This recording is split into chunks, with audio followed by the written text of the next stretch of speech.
Hello, everyone, and welcome back. As always, I'm your girl, Candy Washington. So, before we dive into today's episode, which is just going to be a really fun day of all things Bravo from Real Housewives of Miami, Beverly Hills, maybe some pump rules, what's going on with Andy Cohen, and more. So, before we dive in, go ahead and subscribe, like, and share. So, with that, let's kick off with Real Housewives of Miami. Girl, Larsa Pippen, you in danger, girl.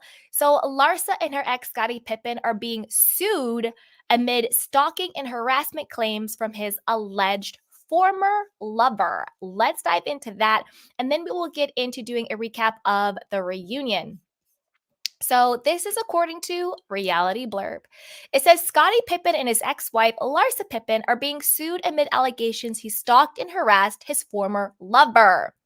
Larsa, a star of Bravo's Real Housewives of Miami, filed for divorce in 2018. She's now in an on again, off again relationship with the son of Scottie's former teammate, Michael Jordan. According to page 6, Chevette Valentine, an alleged ex lover of Scottie, filed a suit against the basketball player and his ex wife Larsa, and she claimed he stalked and harassed her.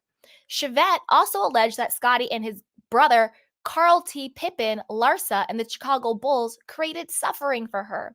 She claimed the relationship was on and off from 1987 to 1993 and severed because he and Carl allegedly had sex with her without her consent.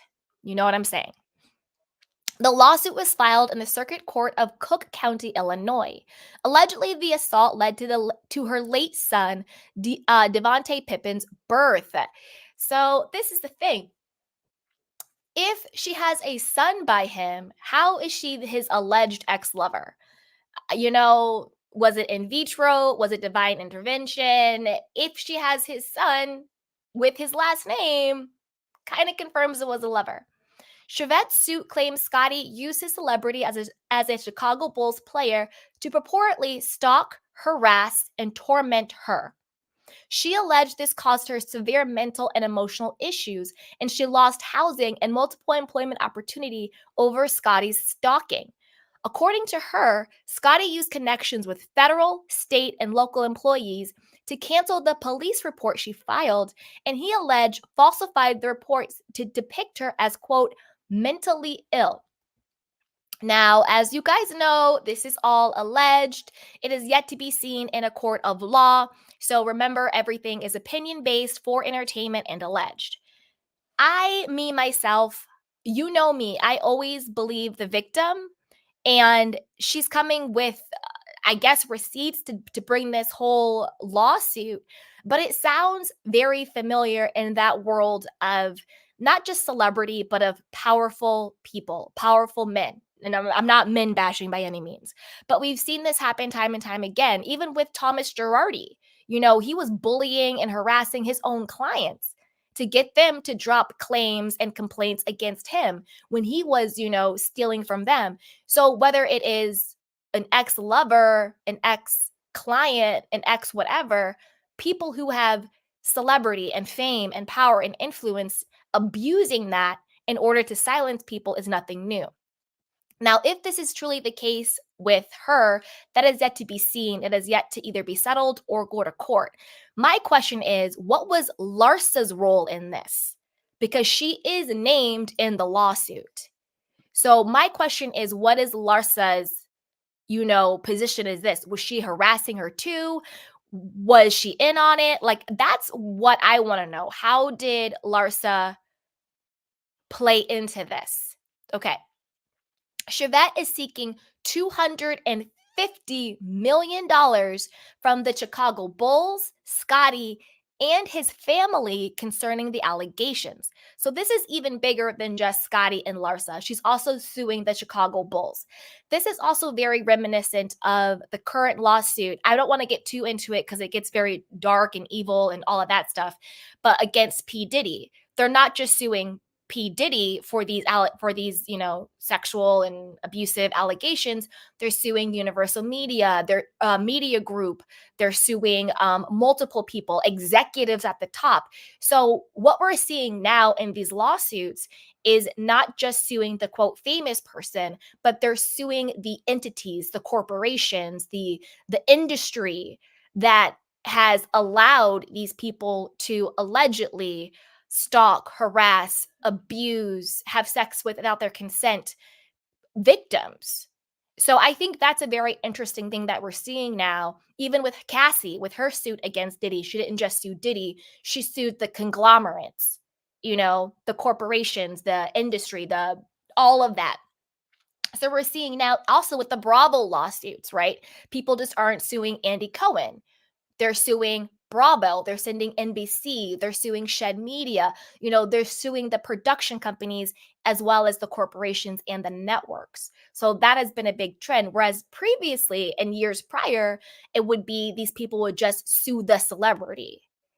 So that has been a big change. But I think for our purposes, I want to know, why is Larsa being sued? What is her alleged involvement in all of this? Was she also helping to harass and stalk? What did she just know?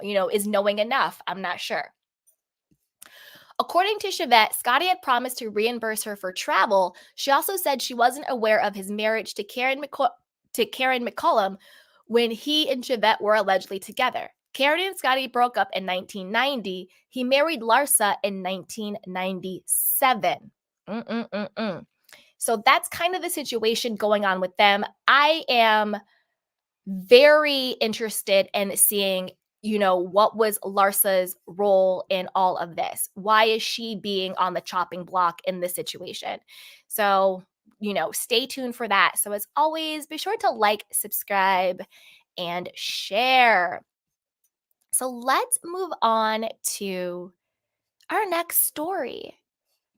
Let's talk about the Real Housewives of Miami reunion, okay? It was a three-parter. It went down. And let's talk about the ladies. So I'm going to go down each one and give my thoughts. And I want to know what you guys are thinking. So comment down below. Say hi. Where are you watching from? Who was the best dress? Who was the worst dress? Whose side are you on? I want to know. Sound off in the comments, okay? Now, let's start out with Adriana. Adriana basically said three words in her entire reunion. She was barely there. I think, okay, Adriana. And then at the end, she did the Bible quote, which I thought was a bit of a reach. I don't like it when they sort of commercialize or sort of exploit the Bible for whatever weird narrative they're trying to create. But for me, Adriana, she was just there at the reunion. She didn't really say or do much. Throughout the season, I want to see a happier Adriana.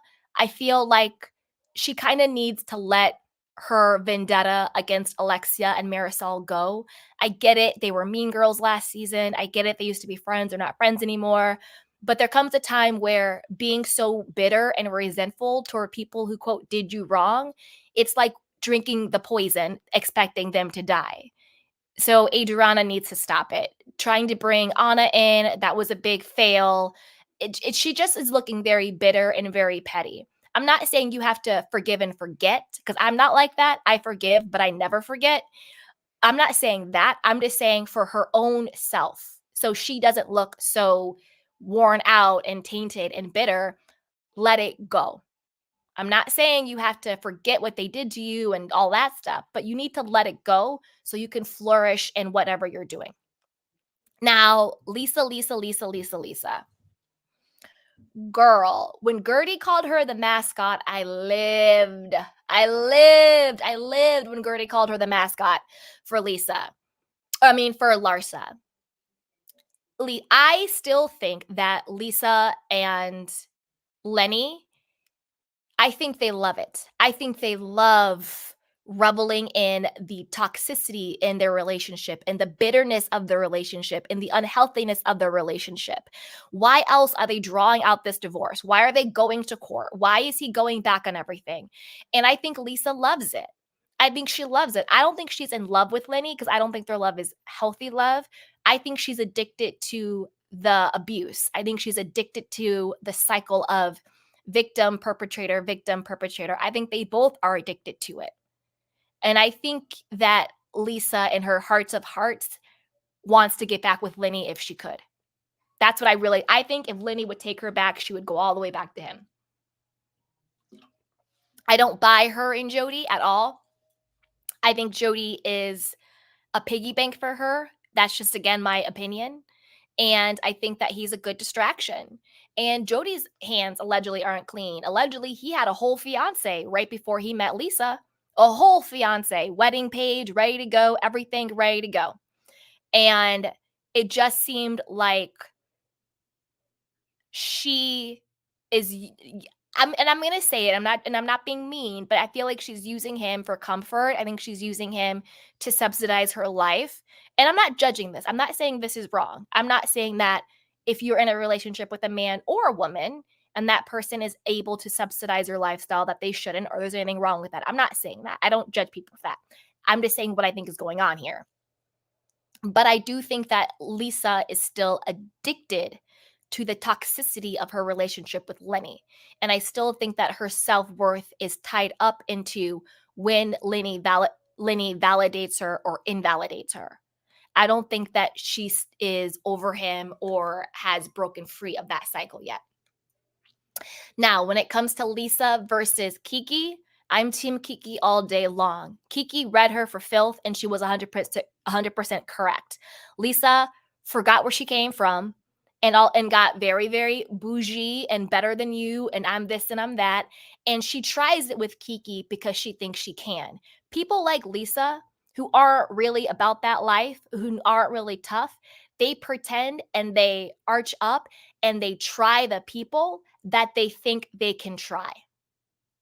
That's why Kiki said everybody in this room said that you shouldn't be feeding the dogs and, basically maligning a whole culture of people, putting them down. But when I said just be nice or that's not nice, you jump up all in my face, you get up and you swear at me. Why do you disrespect me that way when you don't do it to all the other ladies? It's because Lisa thinks she can.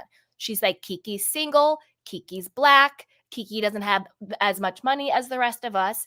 And when I say black, I think Lisa is racist? No, I don't mean that. What I mean is there are institutionalized, unconscious biases that people have. Everybody has them. I have them myself. If you're a human being on this planet, you have unconscious bias on some level. You have different levels of awareness, you have different levels of it, but you have some type of unconscious bias. It's just a part of the human condition. Doesn't make you a racist person. It just makes you a person who has lived in a society that has racism in it. Okay? So I do think that with Lisa, there is unconscious biases, very similar to like Dorit on The Real Housewives of Beverly Hills. When Garcelle called her an unconscious Karen, she hit the nail on the head. We're not saying these people are outright racist, but they do have that Karen-ness about them. Where it's like, I'm going to try the poor black girl because what unconsciously or subconsciously, you don't view her as a threat. You view her as beneath you. And you think that you can. You see what I'm saying? So I do agree with Kiki when she said that. So Lisa, I 100% think she does have these biases against Kiki, and she thinks that she can try her because she thinks that she is the least influential and powerful person, so she can project all of that onto her. Because her little bestie Larsa, to quiet as it's kept, her little bestie Larsa was reading this chick for filth the entire season, and the only thing she said to Larsa was, "Oh, you're mean, Larsa, you're mean." But she jumped up and she quickly found out going after Kiki. And her whole comment about, I can't heal your childhood wounds, I'm not a therapist. Lisa, sweetheart, the number one person in this group who needs a therapist is you, sweetheart. You are going to court with your allegedly narcissistic, abusive husband instead of settling when you have a alleged multi-millionaire boyfriend who's ready to give you the world, yet you're fighting over sticks and stones with Lenny over here. So who's the person who really needs a therapist? Who's the person who attracted a Lenny, stayed with him, and in my opinion, still wants to be with him, but yet you're talking about Kiki's childhood wounds? What happened to you where you think that's all you deserve? And I'm not victim blaming. She's the one who said it. I can't heal your childhood wounds. I'm not a therapist. So she brought the conversation to the table. I'm not victim blaming because I do think that Lisa is a victim of Lenny, but I also think she's a participant of it as well. And both things can be true. You can participate in toxicity and dysfunction and still be a victim of toxicity and dysfunction. They're not mutually exclusive.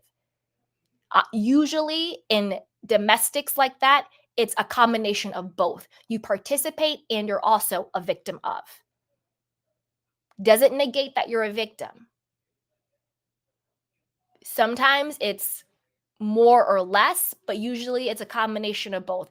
Doesn't mean she's not a victim because I do think he does abuse her. That's my opinion. I'm not saying it's a fact. That's my opinion. But I think she participates in the dysfunction of it. So what happened in your childhood, Lisa, where you think a man like Lenny is what you deserve? Because it's not true. It's not. I don't rock with you like that, Lisa. But as a woman, as a human being, you don't deserve to be abused. You do deserve love. You do deserve healthy relationship. Even though you got some issues you need to work out, you don't deserve to be abused. So maybe you need to go get some therapist, work out your childhood issues so you can get a thing we like to call self-esteem. So you're not out here projecting your crap onto beautiful Kiki over here. So you're not projecting your crap onto your children. I don't like to talk about people's kids, but you put them on the show, so we're going to talk about it. You open the door. Your children are on this show talking about cheat days when it comes to eating. You are badgering them over wanting a piece of pizza. You need to check that before your children grow up having eating disorders and complexes about themselves and their own self-worth and self-esteem. Your children are at home and you're calling the police and things are going back and forth. So, Lisa, you need to clean your whole house out before you're out here throwing shots and darts at Kiki, who, for all intents and purposes, is very mature, very self-aware, very vulnerable, very honest, and very open. And she's better than me because she was ready to forgive you in a heartbeat. And I was like, Kiki, hold up, girl. Like, pump the brakes. Lisa's not the one you want to be chummy with. You see what I'm saying? So, Lisa, you need to heal your childhood wounds. You need to get a therapist for you and your children because you literally are giving them a blueprint for an eating disorder. It broke my heart when your children are talking about cheat days for eating when they're little kids. And making them and shaming them for wanting snacks and pizza and food and this is all you get and all this stuff. You need to check your house, sweetheart, real quick. Lisa, I don't know what's going to keep happening with her and this whole Lenny situation. Her and Jody, I don't know what's going to happen in that situation. Jody seems very, very beta, but even beta men have a limit. My guess is that what happened with Lenny is going to happen with a Jody. I think there's going to be a younger, sexier version of Lisa that comes along who wants Jody's money and is going to seduce him or whatever you want to call it. And he's going to go do that. And the reason why I say that is he allegedly had a whole fiance right when he met Lisa. And then all of a sudden the fiance was nowhere to be seen. No one could hear of her. And now he's in a whole relationship with Lisa. How you got him is how you lose him. I'm not absolving Jody of what he did or how he's moving. I'm not at all. He's going to get his too. Karma knows everybody's address. So Lisa, get your life in order before you are out here. And also Lisa, you need to take a cue from Alexia. When your bestie is the toxic one, you might want to start having your own identity. Because Alexia this season basically was like Marisol, who you keep being the mascot for Larsa, see how far that gets you in life. Okay? Now, let's move on to Miss Lion Larsa. Girl. Is it me or is Larsa and Anna Marie from the Real Housewives of Beverly Hills kind of same energy where they say something and then 2 seconds later they act like they didn't say it or who said that or you said that. I don't know if it's like she's actually lying consciously or if it's like a tick. I don't know what's going on, but this girl every time she talks she's lying. And I do believe what Guerdy and Alexia said, that Lisa behind the scenes threatens the girls. And it's like, if you don't have my back, if you're not loyal to me, then I'm going to spread stuff about you. I'm going to tell your secrets. I'm going to do things to the press. I do think she says that. I don't think Alexia was lying, and I don't think Guerdy was lying. You know what I mean? I do think that Larsa does that. I think she plays very, very, very, very dirty. Also, let me take this thing off. Also, like you guys could see me. I was like, let me take this off. Like I'm on camera. Sorry, guys. So, also what's going on here is Marcus. So apparently, Marcus had a whole hot damn breakdown, hissy fit against the ladies at the reunion. Now, Miss Marcus, I'm gonna need you to get your little panties out of a bunch. Okay, Miss Marcus? What I mean by that is this. It grinds my gears, like on a gut level, when men are disrespectful of women.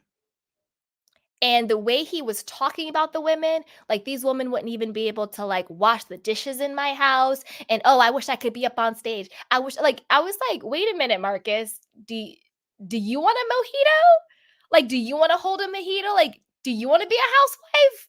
Like, it was a new side of Marcus that I had never really seen before. And I was like, oh, so this is the real Marcus. He wants to be a housewife. You know how Nene called Peter Patricia on Atlanta? I'm calling Marcus Miss Marcus. Miss Marcus, you want to be a housewife?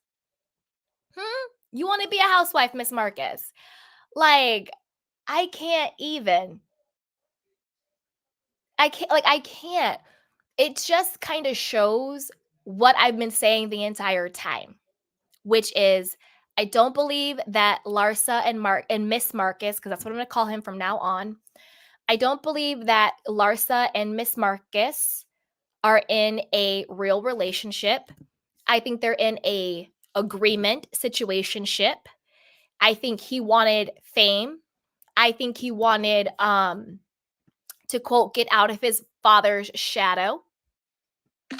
And I think that Larsa had no problem going along with their little fake relationship because she needed storyline. She needed a man, she needed relevancy. She needed a podcast host, whatever you want to call it. That's what I think is really going on. We already know that Larsa doesn't actually even really live in Miami. She lives in Los Angeles with her children.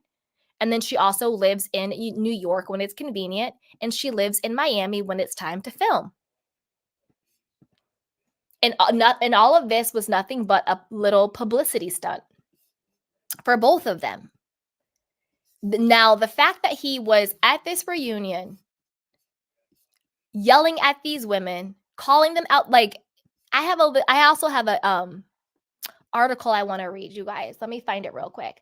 But basically what I'm saying is Miss Marcus needs to sit down and have several seats. You don't get up here disrespecting women and think it's cool and it's okay. And the fact that Larsa thought it was okay, the fact that Larsa was big upping him, I'm looking at her sideways. I'm looking at her all types of crazy. Now, I do think that, one second, my phone.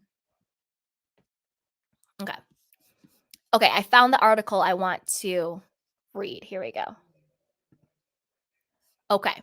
So, Julia slams Marcus Jordan as, quote, a Nepo baby who's using the Real Housewives of Miami to leverage a career from herself and shares where she stands with Larsa Pippen. Now, that's what I have been saying forever. And now we're getting more confirmation from it. Okay. This is according to Reality Blurb. She also revealed that they have feuded for years. She says, since leaving a communist country without a dollar to my name, I have had to work hard for everything I have achieved, said Julia, clapping back after Marcus's alleged reunion rant against the cast in an interview with Page Six. I will be neither belittled nor degraded by a Nepo baby who's using our platform to leverage a career from himself. During a reunion preview, Marcus shaded the cast for bringing up his father, Michael Jordan. He's like, my dad names keeps being mentioned, said Larsa to Andy Cohen backstage. Nobody asked about other people's dads and moms. And like, well, Andy commented, nobody else's dad is Michael Jordan. Now, I'm going to stop there to give my little 2 cents. So, the reason why I think Marcus is throwing this temper tantrum and why he's so in his feelings is because he feels inadequate to his father. Because everything he has is thanks to his father. He is a Nepo baby. The fact that he's even on the show, the fact he has the podcast, he has these weird little shoe fashion lines or whatever it is all through his father. His life, I'm sure, is from a trust fund. I doubt his little fashion companies are making any money. And I doubt his little podcast is making any money. So what else does he really have other than being Michael Jordan's son? And the problem is there is nothing wrong with being a Nepo baby. There is nothing wrong with having rich parents who subsidize your life. There is nothing wrong with that. What becomes wrong is when either through society or yourself or whatever, you wrap your identity and your self-worth into it. You can be a Nepo baby and know that you're still worthy and you're good enough and you are a good person and you just have a blessed life and that's okay. Or you could be a Nepo baby and you don't feel good enough, you feel less than, and instead of finding something that fulfills you, you become bitter and you become angry, and then you become like Miss Marcus, who is out here doing stunts because the problem isn't people bringing up your dad. The problem is you don't think that you're good enough. You don't think you're worthy. So when people bring up your dad, instead of being proud and like, yeah, that's my father, and I'm proud he's my father, and I am his son, and because that's my birthright, I have all this great stuff. I'm so grateful to him. You throw a little temper tantrum, you get your panties in a bunch, and you start cussing women out because of your own ego, because of your own lack of self esteem, because of your own insecurity. Because if I had a father or a mother who was like a Michael Jordan, and my life was subsidized by that, and I was a Nepo baby, I would be so proud, but I would also be so humbled, and I would be so grateful. And I'd be like, you're damn right, my father is Michael Jordan. Look what he did. Look the life he provided for me. And I am so grateful for that. And I would live my life with my little trust fund, and I'd be happy as a clam. But that's because I would have gratitude and humility. But the problem is he doesn't have that. He's not grateful to his father. He's spiteful. He's not humble. He's prideful. That's why his little ego is so fragile. That's why he's backstage cussing women out, going on rants against women. Sit down, Miss Marcus. Sit down and have several seats.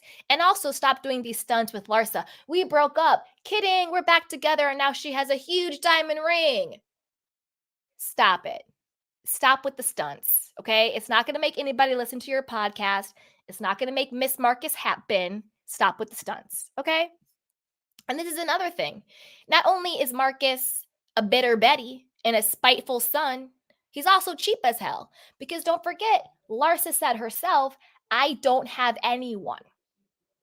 When she was talking to Alexia about Todd, when she's talking to Lisa about Jody, she goes, I don't have anyone.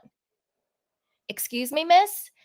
If I'm going to be up here with my big old self dating this man who is Michael Jordan's son, I am providing a platform for him because let's be serious. In this situation, Larsa is his come up.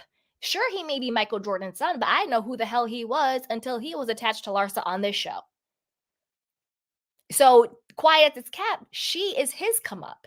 If I'm going to be Michael Jordan's sons come up, have him on my show, give him a platform, make him relevant in the pop culture world, he better be subsidizing my life. He better be.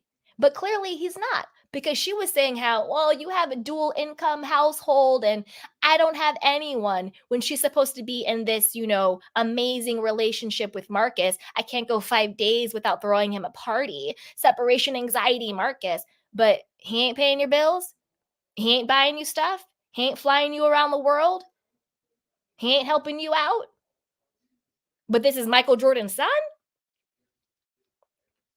Don't get me wrong. I know my candy canes are smart. We're not nuanced Nellies. We are emotionally intelligent. I'm not talking about sugar daddy, sugar baby. I'm not talking about all of that stuff. That's not what I'm talking about. I'm talking about the fact that, and if that's your life and that's your lifestyle, that's fine. I'm not judging that either. But that's not what I mean. Because I think as long as people are adults, as long as you are consenting, you live your life how you choose to live it. Other than that, I have no judgment on it. I don't judge. As long as it's consenting and you are adults, you live your life how you choose to live it. And I'm going to mind my business, and then I'm going to mind these reality stars' business for y'all. What I mean for that, but what I mean is, if I'm Larsa Pippen and I'm putting Miss Marcus Jordan on, because she did, let's be honest, she did put him on. I'm going to need to be Kris Jenner, and I need my 10%. I need my 10%. I need something. I need some type of kickback. I need something. But clearly, he's not giving her anything. And these fake stunts with the diamond ring, she probably bought that for herself, or it's probably from her own jewelry collection, or it's probably a brand collab. But when a woman is upset and in her feelings and defending herself the way she was with Alexia and Lisa, and it turned out she was jealous that they had Todd's and Jody's, that's when she was the most honest. When she said, I don't have anyone, she meant that, because he ain't really checking for her like that. Now, let's see what else. Marcus added, these women wouldn't be able to do the dishes in our home, let alone try bringing themselves in this conversation. Some people just need to stay in their lane. Miss Marcus, shut up. Like, why are you trying to talk like these women wouldn't be able to do the dishes? Do you know how to do a dish? Do you? Do you know how to do a dish? If you don't know how to do a dish, be quiet. That's what I mean by there's a special place in hell for men who demean women. Before the clip was released, an insider told Page Six that Marcus had a heated moment backstage. The women did not hear what Marcus said backstage and didn't even know about the incident until after the reunion tape, said the source. But it was captured and the ladies have been made aware of it. In Julia's recent interview with the outlet, she said there was no resolution with Larsa at the reunion, and their conversations indicated that a potential friendship is unlikely. She claimed they are not on speaking terms. So this is code for whatever we saw that Marcus said and that was leaked is the tip of the iceberg of what this man actually said. That's what that is code is for. Because yeah, these women couldn't do the dishes in my house. That's weird and mean and derogatory. But I don't think that's enough for how hard Julia is going with Larsa and that they're not on speaking terms and that it was a rant. I think Miss Marcus is probably being protected. He probably said a hell of a lot worse than what we know. And then also, I just got a pit in my stomach at the reunion when he's backstage with Jody and he's like, oh, I wish I was on that stage. I wish I was up there. I was like, Miss Marcus, excuse me, ma'am? Like, why do you want to be on the stage with the ladies? You want to go on the stage and cuss the women out? Is that what you want, Miss Marcus? You want to be on the stage so you can cuss out women? Where they do that at? Miss Marcus, you need to sit down. And that's when I was like, his whole mask slipped. His whole mask. I give people a lot of chances, but when something big happens or you hear that something big happens, it really can change your perspective of the person itself. And I don't need to be around them, Julia shared. They're not part of my life. They never really were. We are not friends. And I feel like our feelings toward each other are pretty mutual. Mm-mm-mm. So that means he really said something really, really disgusting and really, really gross. Miss Marcus, have several seats. Your slip is all the way showing. We see each other. Bye bye, boo boo. Go get a life. Okay? Go get a life. And that's another tragedy when people have been given the keys to the kingdom. You know, you have a famous last name. You have allegedly oodles of money, whether that is true or not, because this is another thing I've realized. A lot of times, these super uber celebrities that we think have so much money, turns out they really don't have that much money or as much money as we think. So maybe the trust fund is dry. Maybe the well has dried up. Maybe Michael Jordan put a kibosh on subsidizing the life of his grown ass son. Maybe the money isn't moneying. Who knows? Maybe the trust fund, the well is dry. That's why he's on this reality show trying to cuss out women. That's why he's on this dry podcast that nobody listens to. That's why he's out here doing PR stunts with lying Larsa Pippen. Maybe the well is dry. Maybe the checks have stopped clearing. I don't know. But I want to know what you guys think. Put it down below and be sure to like, subscribe, and share. So, with that, let's get back to the reunion breakdown. Okay. Lion Larsa Pippen. Girl, just admit you had the BBL. In my opinion, you got the BBL. Admit it. You got a nose job. You got cheek fillers. You might have did a Stassi Stroder and even got some chin implants going on. You got your boobs done. You got the BBL. In my personal opinion, that's what I think. And I'm not body shaming. I'm just saying, I think people should be more honest so people aren't idolizing something. I'm not going to say that isn't real, but that isn't naturally obtained. You see what I'm saying? It kind of takes the pressure off of people who are influenced by a person like Larsa Pippen. Like me personally, she doesn't influence me. I don't want to be like her. I don't want to look like her. None of that. But but for people who may be younger or more impressionable or more vulnerable, I think the more honest we are about stuff, the less pressure it takes off of people like that, if that makes sense. Her versus Guerdy. Team Guerdy all day long. Lying Larsa. She lied and said she thought Guerdy meant don't tell the press. On what planet, in what world, did she think that Guerdy meant don't tell just the press and only the press for don't tell the press and only the press for what do you call it? About my cancer diagnosis. Girl, bye. Then Larsa also got up there and lied about then Larsa got up there and lied saying that, oh, Guerdy never even told me to Alexia and all them. And Alexia came out and was like, no, Larsa, you lied to me and said she never said to not tell anybody, but we're seeing everything go down. Also, when Larsa went to Dr. Nicole and was like, oh, is she lying about her cancer diagnosis? Is she lying about her cancer diagnosis and all of that? She said it was a trick or a stunt.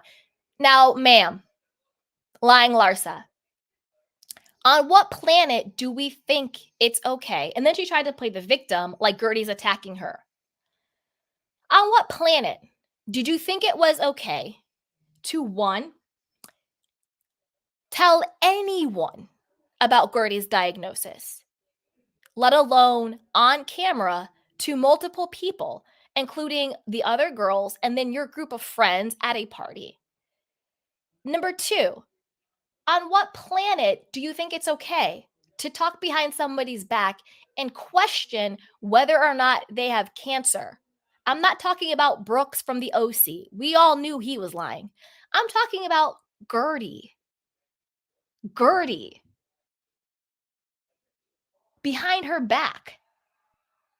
I'm just super confused. And then third, on what planet does that make you the victim? On what planet does that not justify Guerdy coming for your neck and your face and your fake tits and your fake boobs every time she sees you on sight?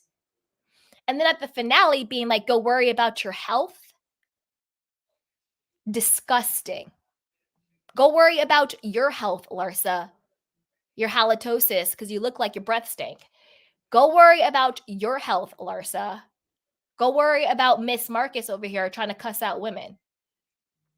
Go worry about your situation. Go worry about your lawsuit because you are in a lawsuit with Scottie Pippen's, I'll just say alleged ex-lover who allegedly had his whole son, may he rest in peace, but you're implicated in a lawsuit of stalking, harassment, and people having sex with her without her consent. We know what that's called.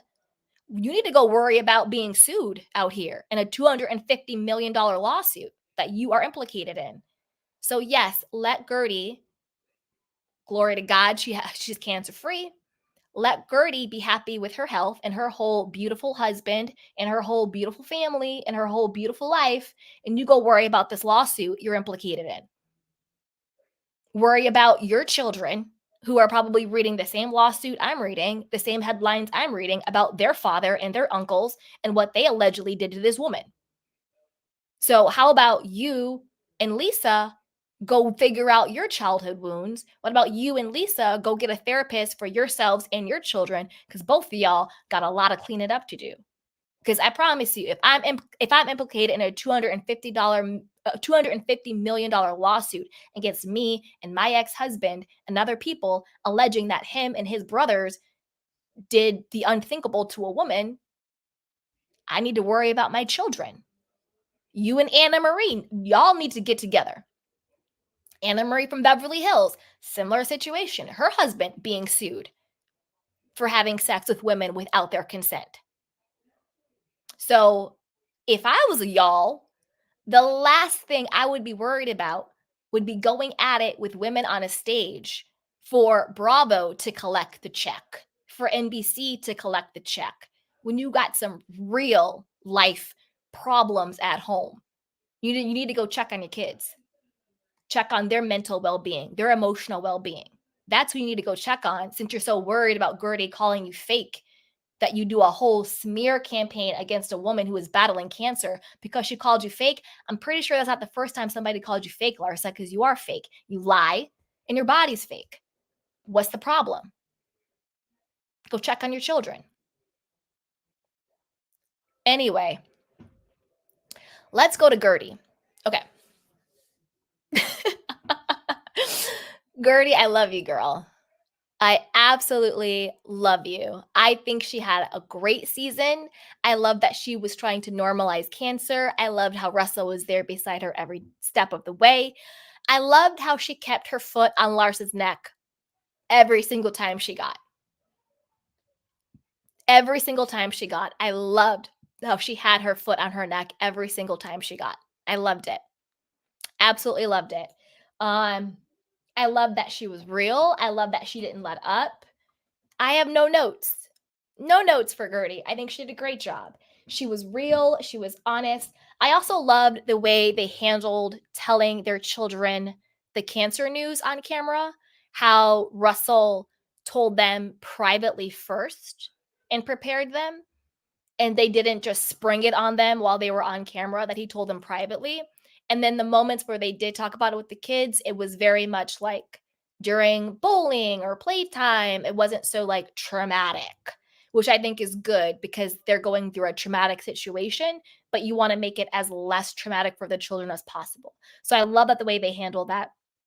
And I love the way that she shows her children, but she doesn't do it too much. You know, some housewives, their whole storyline is their kids. And I get it, their moms, great. But I want the show to be about their lives and have their children just be an extension of them, not in a narcissistic way, but just in like a, just an extension of them, but not be them.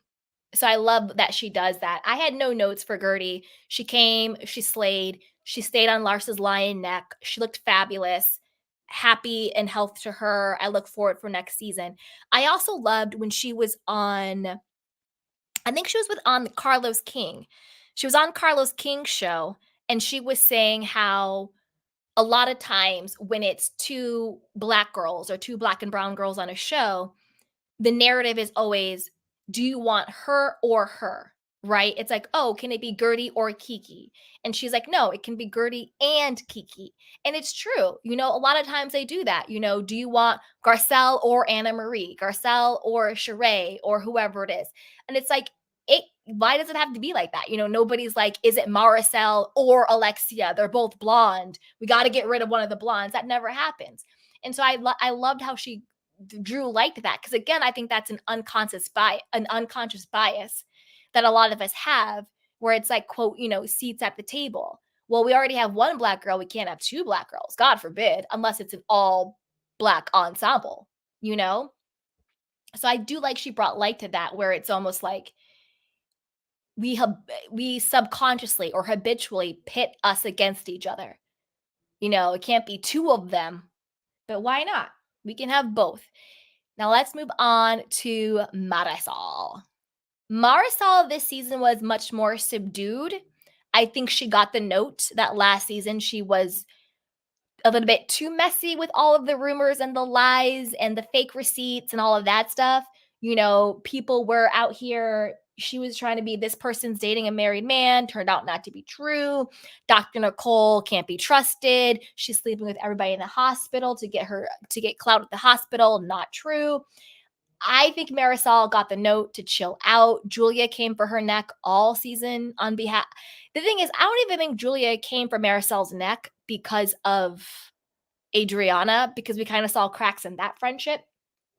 I think she was coming for her neck for storyline and because of what her ex told her at the dinner, because I definitely saw cracks with Julia and Adriana. Adriana was just like, this season, I'm going to stand on my own 2 feet. I'm not going down with you. You are a friend of, I am the full-time housewife. Let me stand on my own, which I think was the smart move and the right move, because we got to see Julia for herself. She got to I might as well just I'm doing Julia and Marisol right now. We got to see Julia stand on her own 2 feet. She had her own identity. We got to see her be friends with Alexia and really tell her own story without being a mouthpiece for Adriana. I also love that Julia did not take the bait when it came to trying to introduce Anna back onto the scene and to bring in those rumors about Alexia and Todd and their finances and Marisol and all that stuff. I'm happy she didn't take the bait and that she didn't let Adriana throw Dr. Nicole under the bus, because I don't think Dr. Nicole knew that Adriana was basically setting up Alexia and Marisol with the whole Anna thing. I really don't think she was in on the plot. You could tell because Adriana got quiet, a little sneaky look on her face, like, okay, I'm just going to let this ride on out. And Dr. Nicole was out here crying and losing her damn mind and felt so betrayed and sad and distraught and all this stuff because she was like, they don't want to be friends with me. They don't like me. And it's like, girl, it's not that deep. The problem is Adriana set you up to be the fall guy. Alexia is jealous of you. And Marisol is just out here not knowing what the hell's going on. So I do like that. I do like the fact that sorry, I'm getting hot, taking my sweater off. So I do like the fact that Julia had her own identity along with Alexia. So let's move on to Alexia. I think last season Alexia was angry, mad, bitter, going through it. And I think this season Alexia was sad. She almost seemed like a Stockholm victim. I don't know what's going on with Alexia. I don't think things are good in her marriage. I don't think the finances are good in her marriage. I think that last season she was mad and bitter and it did not come across good, but this season she seemed shook to me. She seemed sad, she seemed stressed, she seemed shook, like something's going on. Again, I don't know, this is just my opinion. I think that her husband, Todd, promised her he had all this money, this amazing life. Maybe he really did have the money and something happened, because that does happen in business. And I wish this on nobody. So I hope I'm wrong, but this is just what I think. Something happened with the market, the money, real estate, I don't know. One bad investment, two, I don't know. Something happened with the money where the money is either frozen or gone or something. And he's not in the same position that he was when he promised her this life. And that's why they had to get out of that rented apartment so fast. I think she's very resentful that they rent and they don't own. I think she's very resentful for whatever financial situation they're in. I think their marriage is under a lot of stress. I think that he does not like her children. I think he likes Frankie, but I think he has issues with Peter. I think he has issues with their codependent lifestyle because, to be honest with you, Alexia's husband is her son's. Well, Alexia's husband is Peter, put it that way. I don't mean in a sexual way. I don't mean like that. I mean in like a psychological enmeshment way. They are so enmeshed and so codependent on each other that Alexia's man is not her husband. Her man is Peter. That's why her husband gets pissed off. That's why we have scenes where he's like, "Why are you going to his house to do his laundry? He's a grown man. Why are you still giving them money? Why are you still doing this? You guys need to be help. You guys need professional help. You are enabling this dysfunction." I think Alexia has I think she's 100% comfortable in the dysfunction. I think she has no problem with Peter being her man. I think she has no problem with enabling her children and her sons. I think she wants to be the number one woman in her son's life at all times, as he's the number one man in hers. I think that level of dysfunction really messed up the dynamic of her marriage with Todd. I think they both feel like they got scammed by the other one. I think Todd feels like I didn't get the woman I thought I was going to get. And I think she thought I didn't get the man I thought I was going to get. And I think they both are keeping up appearances, but I think it's a front. I think behind closed doors, they're probably fighting all the time. It's probably a lot of tension. It's probably not a really healthy, happy place. And I think they both feel like this isn't what I thought I was getting when we got married. That's what I really think is going on with both of them. And I think she's really, really stressed the hell out. And I think she has bigger fish to fry than being Marisol's sidekick. That's why at the reunion, she was like, when Andy was like, "Oh, who's the liars?" and all of that stuff, she was like, "Well, Marisol forgets a lot." And Marisol was all in her feelings. And we've seen the cracks in that friendship where Alexia's like, "I'm not fighting your battles anymore. You can speak for yourself. I'm not going there. Marisol, stop." Like, she made it very clear, "I'm my own woman this season. I'm not going down with a burning ship. I'm still your friend, but I'm not rocking with you the way I used to rock. I don't want to go down like this." We saw the beginning of this when they were on Ultimate Girls Trip.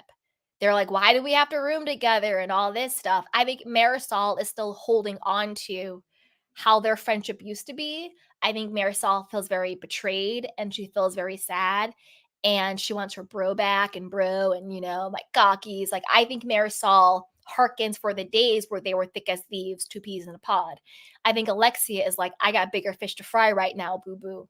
I'm trying to hold on right now. I'm trying to figure this stuff out. you know, I had to move out of this place I don't own in under 2 weeks. I have to pretend like my marriage is happy. I have to pretend like my husband still loves me. I have to pretend like the ship isn't on fire. I think Alexia has bigger fish to fry right now than being Marisol's sidekick. Whereas Marisol is still kind of in this sort of Peter Pan whimsical world, which is completely fine. She's doing spiritual ceremonies with her boyfriend, calling him her spiritual husband. She doesn't have children. She has money. She kind of has different priorities and obligations in life, which is fine. I'm not judging that. People make different choices. I personally don't have children, never will. I'm more of a Marisol vibe. I'm not going down that road. I don't want that responsibility of a children. Absolutely not. So I'm not judging her by any means because I don't judge myself for that. Like I always say, you're an adult, you decide how to live your life. Everybody else's opinion, be damned. As long as it makes you happy, as long as you're not hurting anybody, live your life how you want to live it. So I'm not judging her for that. But I'm very well aware that they have two different sets of obligations and pressures. If I'm Alexia and allegedly my husband doesn't have the money anymore for whatever reason, if I'm Alexia, my adult children are still extremely dependent on me, especially Frankie for reasons out of his control. Peter, hot ass mess. Those are different sets of pressure and stresses. You know what I'm saying? So I do think that Alexia is moving differently than Marisol, and we've seen the cracks in those relationships. Now, I do like Alexia is growing on me more. I think that once she sort of puts the torch down for Dr. Nicole, which we kind of saw happening, at the reunion when she was like, I do want to get to know you. We should be friends. Like, there's no reason why we want to. Things just keep getting in the way. I think she was saying like Marisol or Adriana because to be fair, Adriana was a big reason why Dr. Nicole and Alexia fought this season because of the whole Anna situation. That wasn't Marisol's doing. That was Adriana's doing. So I do think that once she sort of puts that torch down, and I think there is a little bit of jealousy in that, a little bit of like when it comes to Alexia and Dr. Nicole, I think she's like, Dr. Nicole is beautiful. She's young. She's rich. She has a husband. I think she kind of, she's kind of like the new Miami Barbie. She's kind of the new girl who has the private jets and who has the yachts and has this, that, and the third. Well, she's not married. She doesn't have a husband. She has a fiance. We'll get to that. But I do think there's a part of Alexia that kind of harkens back to like wanting that or having had that, right? So I like Alexia as long as she, keeps it together and stops being bitter and stop going after Dr. Nicole. Now let's get to Dr. Nicole. Okay, Dr. Nicole, love her. Love her, love her, love her. I think she's really beautiful. I think she's funny. I think she's smart. I think she's brilliant. I think she's genuine. I do think she was a bit set up with the whole situation with what do you call it? I think she was set up with the whole situation with Anna. I think Adriana did set her up. I don't think she was in on it. I don't think she knew what exactly was going to happen at the Mother Days brunch. I really, really don't, because I do think her tears were real. And I could feel in her when she was like, they just want to not like me. They keep wanting me to like make myself, something that I'm not. And I always have to defend myself to be friends with them. When she was crying to like Guerdy and Julia, I think that to me, that was genuine and real. And I don't think she would have said that and felt that way if she was like in on some plot. I really think she was blindsided too, which is really sad. Now, when it comes to her husband,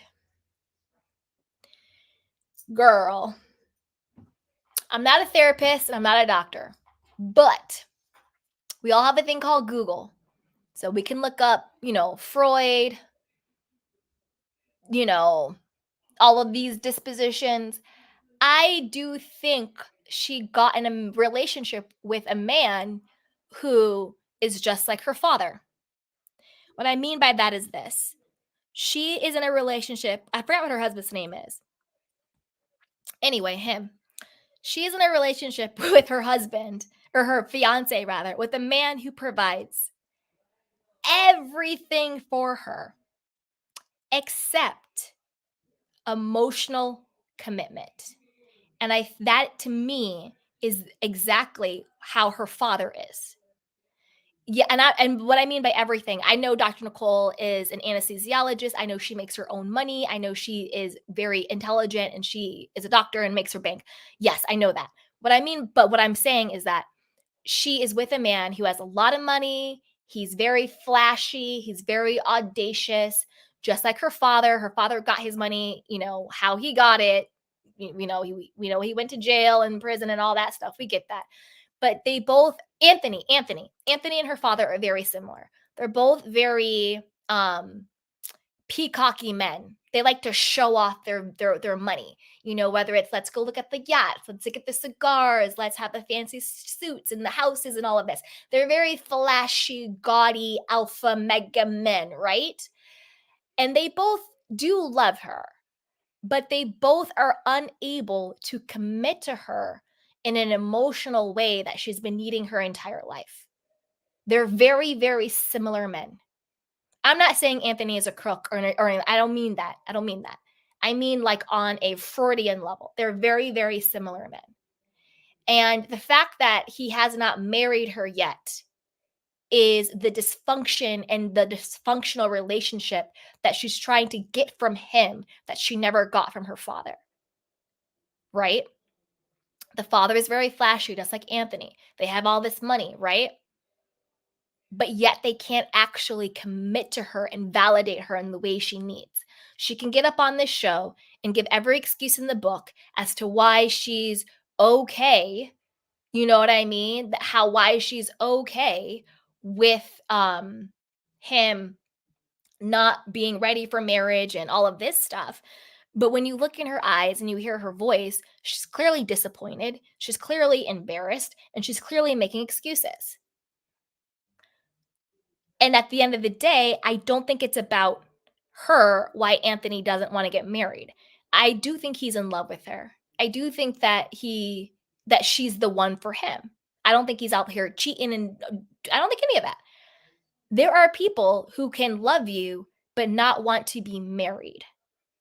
And there's are people who may love you or may not love you, but they don't want to be married to you. And these are different things. I think it's the first.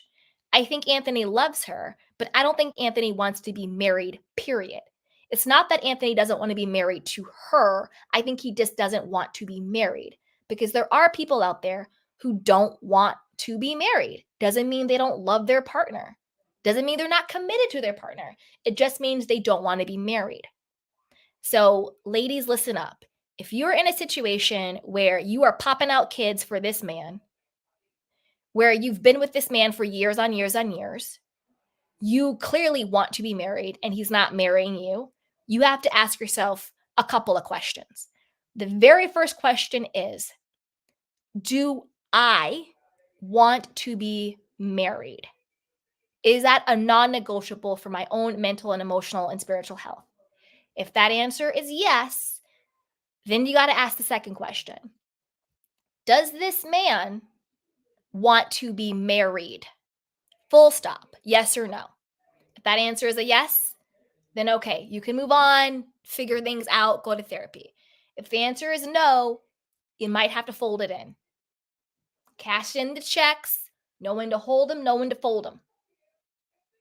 Because there will always be resentment in your relationship. There will always be a bitterness. There will always be a part of you that thinks, I gave up A, B, C, D, E, F, G for you. And that will always breed resentment on either side. Either her, because I think it's going to be her, is always going to resent him for not actually committing to her in the way that she needs to be committed. I don't care what you say. To be perfectly honest, you can have any type of relationship you want, but in our society, the highest level of true commitment is marriage. I'm not saying that that means people in marriages are happy and committed and faithful. That's not what I'm saying. I'm talking about in principle, the principle of it. In principle, the highest level of commitment is marriage. Obviously, there are dysfunctional marriages. Duh. I'm talking about in principle. And I think that when you are a person who wants that type of commitment and you don't get it, you will always resent your partner for not giving it to you. Conversely, when you are a person, male or female, who does not want to be married for whatever the case may be, and you marry someone to make that person happy, you then will always resent that person. I gave up A, B, C, D, E, F, G for you. That's why you have to truly be compatible with the person you decide to spend your life with. Compatibility looks like I want marriage, you want marriage. I want to be married to you, I want to be married to you. Compatible. Not I want marriage, I don't want marriage. I want to be married because married means I'm worthy and I'm this and I'm that. So I'm just going to make you marry me so I look better and I feel better about myself. That's not compatibility. Right? Also, not compatibility. I want marriage. I don't. Okay, well, I'm going to pretend I don't want marriage because I would rather keep you than admit that I don't really want to be married. That's not compatible either. I know I went down a big old rabbit hole with this, but I do think Anthony truly is in love with Nicole, but I don't think he is the person who wants to be married. I think he gave her a shut up ring. Shut up to her, shut up to the world, shut up to Larsa, shut up to everybody else. It was the whole thing with, having children out of wedlock and all that comments that Larsa said. And Larsa's disgusting. She's a disgusting person. To me, there's no such thing as a bastard. There's no such thing as a child not being worthy and valuable because their parents aren't married. Get the hell out of here with that nonsense, Larsa. Larsa needs to just go under a rock and wither away. Because that's so disgusting. That is so disgusting. What if there are children watching? Or not even children, people, adults. There are adults who still go to this world feeling not good enough and unworthy because they were born, quote, out of wedlock. Who gives a crap? There's a lot of people born into wedlock in dysfunctional marriages. Who cares? What matters is that you are here. So whether you were born in wedlock, out of wedlock, in dysfunction, not in dysfunction, doesn't matter. You're still worthy. You're lovable. You're good enough. You're not a bastard. That's just a term people use because they wanted to keep money within their own bloodlines. So in order to keep the money and property and the assets in their own bloodline, they started to dismiss and bastardize innocent children. There's no such thing as a bastard. There's no such thing as a child being less than because their parents aren't married. Get the hell out of here with that nonsense. But unfortunately, that does strike chords in our society because that we've been brainwashed and trained to think that nonsense. When the only reason why people made up that crap was because they were greedy and they wanted to keep money and property within certain households. It's really all that's about. So no child is a bastard in my eyes. All childs are beautiful blessings. But I think he felt the pressure. And Dr. Nicole to be like, well, let's focus on, renovating and another baby cooking. Because this is the thing. I don't care how much money you have or you don't have. If you want to be married, you could go to the courthouse and get married. You know what I mean? You could go to the courthouse and get married. You could go to Vegas and get married. You live on a multi-million dollar property. You could have a backyard ceremony. I bet their backyard is more lavish than 60% of marriages out there. Their backyard, they have all this money. So it's not about time, the way she tried to make it out to be. It's about an unwillingness. Wouldn't be me. I wouldn't be popping out kids for a man who made it explicitly clear he does not want to be married when marriage is what I want, because I do think she wants to be married. Anyway, let me get off of that soapbox. Other than that, no notes for Dr. Nicole. I think she's really fun. I think she's great. Condolences for her father passing away. That was really sad. But yeah, I think she's in a relationship with a man who mimics the dynamic she had with her father. He gives her everything but the one thing she wants. And that's, to me, is kind of sad. But I love them. They're really, really cute. But other than that, love them. We talked about Julia. Kiki. This was Kiki's season. She did an amazing job. I think she was so fresh and so fun and so vibrant and absolutely amazing. I think that she just was everything. I loved her vulnerability. I loved how honest she was.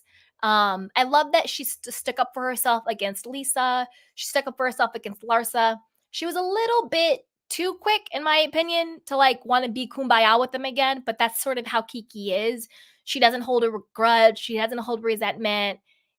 She's really fun and great. She's a little, I don't know, what, guys? What's going on? My heart broke for her when nobody showed up at her swim week event. That was so dirty. Again, it goes back to what I was saying before.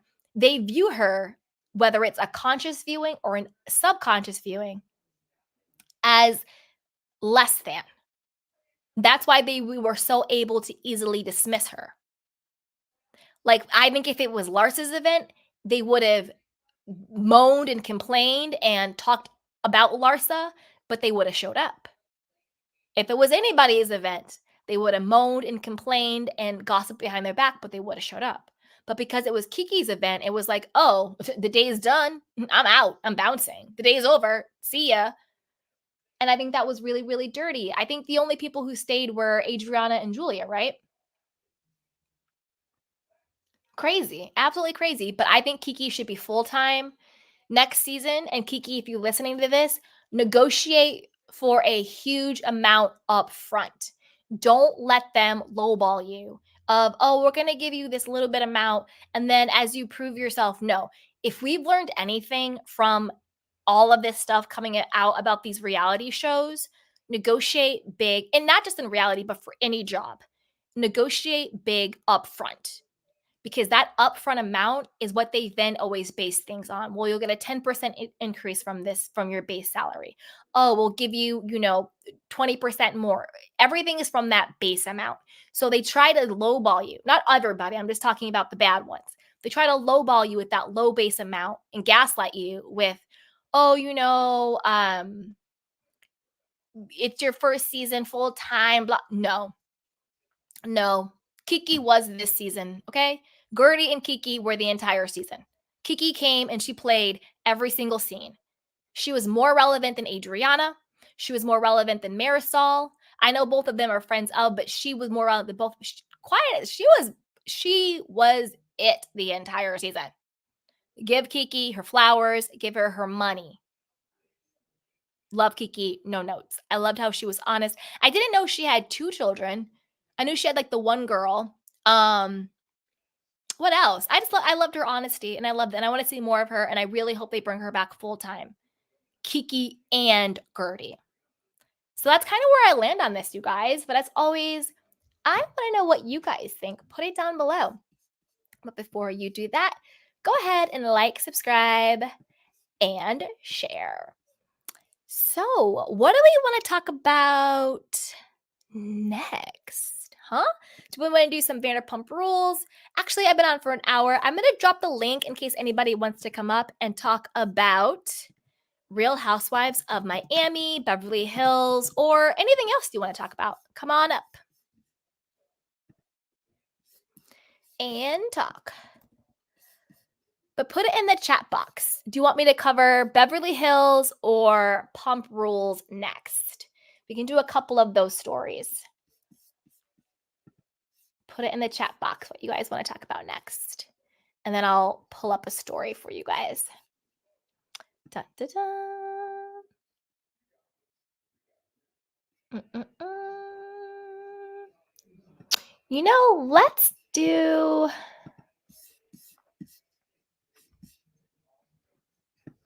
Let's do one about Raquel talking about James.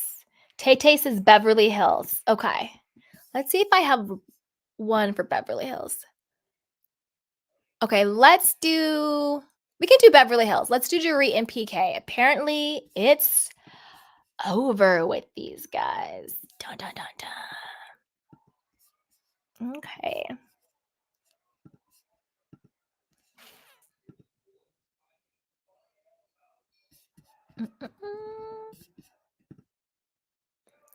All right. So this is according to page 6. It says PK Kimsley steps out without his wedding ring after Dorit questions their marriage. Okay.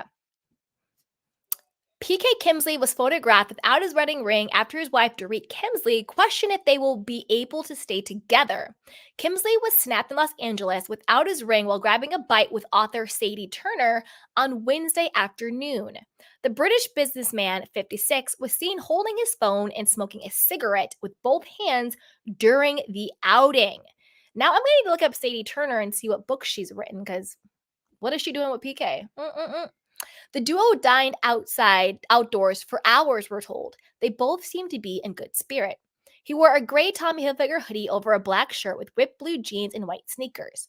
He held onto his phone in a yellow case and a pack of cigarettes, and later ordered a soda and a soup while eating outside.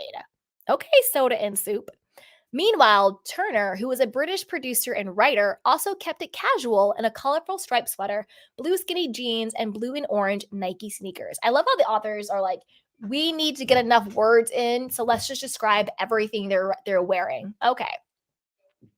I wonder if PK is doing maybe like a memoir. If she's a producer and a writer, I wouldn't be surprised if he comes out with like a memoir on like his life journey or something like that. I wouldn't be surprised if that happened. She pulled her hair back in a messy top on with sunglasses, blah, blah, blah, blah.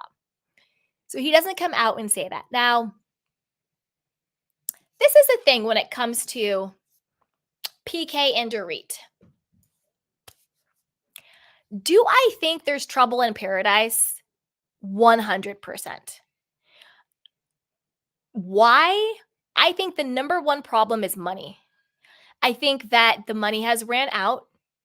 And I think that she, and by she I mean Dorit, is tired of the alleged fraud schemes and shenanigans. I think that she is ready for an upgrade. I think she wants a younger man. I think she wants a hotter man. I think she wants a richer man. I think she wants Mauricio. Oh, did I say it? I said it. So I do think that there's trouble in paradise. Because again, I don't think it's a coincidence that the moment all the allegations came out about Dorit and Mauricio allegedly having some affair or at the bare minimum sexual chemistry, that both of these marriages imploded. Both Kyle and Mauricio's marriage imploded. Both PK and Dorit's marriage imploded. Both PK and Mauricio were facing massive lawsuits. Mauricio has more pull with the dark entities in the world, so it got dismissed. PK, I don't think he has as much pull. Who knows what's going on with that? So I think she's kind of tired of the shenanigans of it all, especially now that she has kids. And I think she's looking for an upgrade. Now, when it comes to Dorit versus Kyle,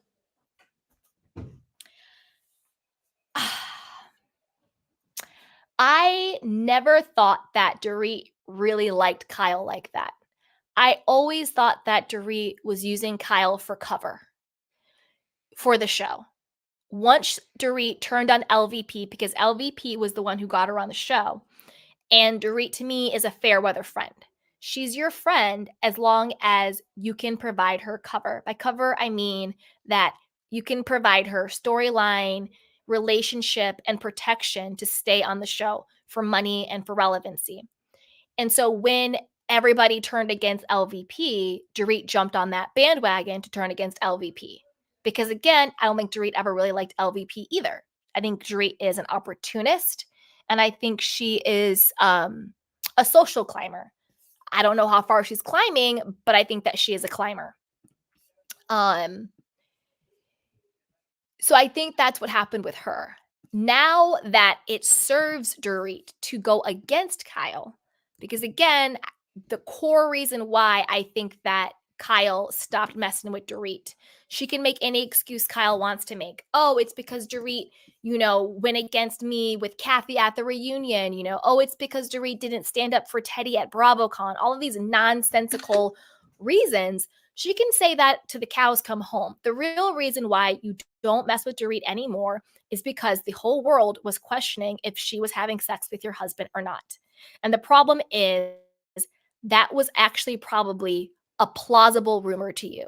Kyle probably thought in her mind, I wouldn't put it past either of them that they are having an affair. And I think that is the core reason why their friendship, the demise of their friendship. I don't know why Kyle won't just come out and say it. I don't know why she's pussing around the point, but that is what I really think is going on with them.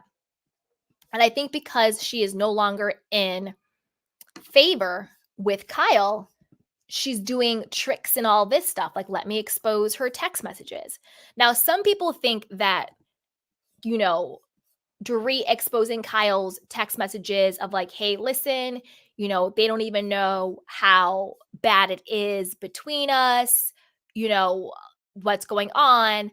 Let's not talk about it at the reunion. I love you. I miss you, blah, blah, blah. Let's talk about it, behind the scenes later, as Kyle being manipulative and a sniper from the side. I actually disagree with that. I don't think that Kyle was being manipulative. Like, do I think Kyle has been manipulative? 100%. Do I think she has been a sniper from the side? 100%. But in this situation, I think Kyle was like, we've both have been lying throughout this season because Kyle was just like, they don't even know. And for production not to know the gravity of the situation and their relationship means both of them had to be pretending and fronting.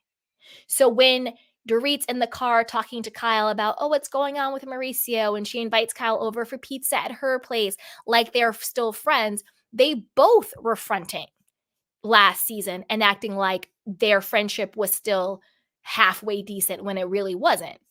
So basically, what Kyle was saying was, so this entire season, we both have been fronting like our relationship is kind of okay. Our friendship is kind of okay. I'm just clocking in and making sure that is still the position. I'm just clocking in and making sure that is still the position, that you're gonna lie and that I'm gonna lie because I got a lot to deal with tomorrow. I gotta talk about Morgan. I gotta talk about Mauricio. I gotta go after Sutton. I gotta go after Crystal. I got a lot on my plate tomorrow, girl. And you are not one extra person I want on my plate tomorrow. So I'm just gonna check in and make sure we still are both on the same page of lying. That is basically what Kyle's text message was to Dorit. But Dorit said, I need a storyline. I need relevancy. Nobody is checking for Kyle. She can no longer provide cover for me. This sounds like a good time to throw her under the bus. And that's exactly what she tried to do. So in that situation, I actually side with Kyle because I think the only reason why Dorit shared those text messages was for a moment, was for a beat, was for relevancy, and to jump ship the way she always does.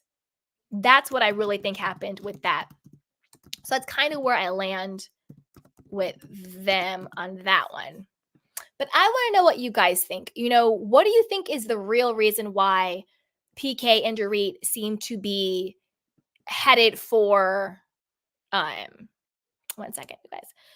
Headed for divorce. And what do you think the real reason why Kyle and Dorit friendship is basically over? The demise of their friendship, how they're not checking for each other anymore. What do you think is really going on there? So before you do that, go ahead and like, subscribe, and share. So let's see. Did anybody want to come up? No. Okay. Well, let's move on to our next story, which is, let me pull up the thing, all about our next story, which is all about the alleged demise of Andy Cohen. And is he being replaced by Kate Chastain? Dun, dun, dun, dun. So, as we all know, Kelly Dodd loves to have a moment. She loves to put her 2 cents in on what's going on with Bravo ever since she was fired. But her and her hubby might be onto something here. Now, Kelly Dodd is not my favorite person in the entire world. She's also problematic at times. She also has issues at times. But I want to see if her and her husband just might be onto something. So, this is according to All About the Real Housewives, the truth. It says, Kelly Dodd and her husband, Rick Leventhal, believe that Andy Cohen's days with Bravo are numbered. The Real Housewives of Orange County alum and her husband think that Watch What Happens Live host is working with Bravo on his exit from the network. On Rick and Kelly's Daily Smash podcast, the two reveal that they believe this statement to be true given the recent allegations against Andy Cohen. As previously reported, Brandi Glanville has made several sexual harassment claims against Andy, while Leah McSweeney filed a lawsuit against Bravo and Andy in which she claims the Real Housewives executive snorts nose candy, with his favorite housewives. Rick, who's a former Fox News correspondent, shared, my prediction is he's negotiating an exit right now. His agent and his lawyers are working with Bravo's agents and lawyers, NBC Universal's agents and lawyers, and they're coming up with a buyout. They're going, we can't have this. We can't. Because if that goes to trial, like we're going to testify that he did or didn't do drugs, and they're going to call witnesses, and then they're perjuring themselves if they lie. He continued, "It's never going to trial. The lawsuit's been filed. They're going to have to settle it. And in the process of settling the lawsuit, Andy, my prediction, he's going to negotiate his exit from Bravo. That's what I think is going to happen," Rick said. "Rick is always good at these things," says Kelly. "I told y'all that this guy is good at these predictions." Dun, dun, dun, dun. Despite Kelly and Rick's theory, Andy Cohen isn't going down without a fight. On Thursday, the Watch What Happens Live host legal team fired off a letter demanding Leah retract her allegations or face going to court. Andy Cohen's legal team calls Leah's allegations baseless and false. "We demand that you immediately retract and withdraw all allegations relating to Mr. Cohen's purported nose candy use," the legal letter read. The 55-year-old legal team continued, "Mr. Cohen never used nose candy with any cast member on any Real Housewives or with any other Bravo employee. The absence of any reasonable basis to make such allegations is confirmed by your pleading itself." Now, I'm going to break down what I think is going on, but we should also look at this blind item from Crazy Days and Nights, okay? Let me pull it up real quick. Sorry, my computer's being a little slow. But then I'll tell you what I think is going on. One sec, you guys. My computer's being a little slow with the files. Okay. All right, I got it. It's zooming up. So, oof. Number one, I'll do the blind item, but let me go through this part real quick. When it comes to the Brandi Glanville allegations against Andy Cohen, I think it's a bunch of nonsense. I think Brandi needs to just go get some help. She needs to go to rehab. She needs to go to therapy. She needs to find Jesus. She needs to do whatever she needs to do to get her life in order. And I mean that sincerely. Like, sincerely. This is a woman whose face looks like a mashup doll. She's been found knocked out on the floor, her children having to call 911 to have them come get her. She has talked about popping pills and alcohol. She's implicated in a lawsuit herself of her own, questionable sexual actions against somebody without their consent. So when I say that, I mean that sincerely. I don't mean that in like a fun, kiki, shady way. I mean that from my heart. She needs legitimate help. I think there's something really going on with Brandi.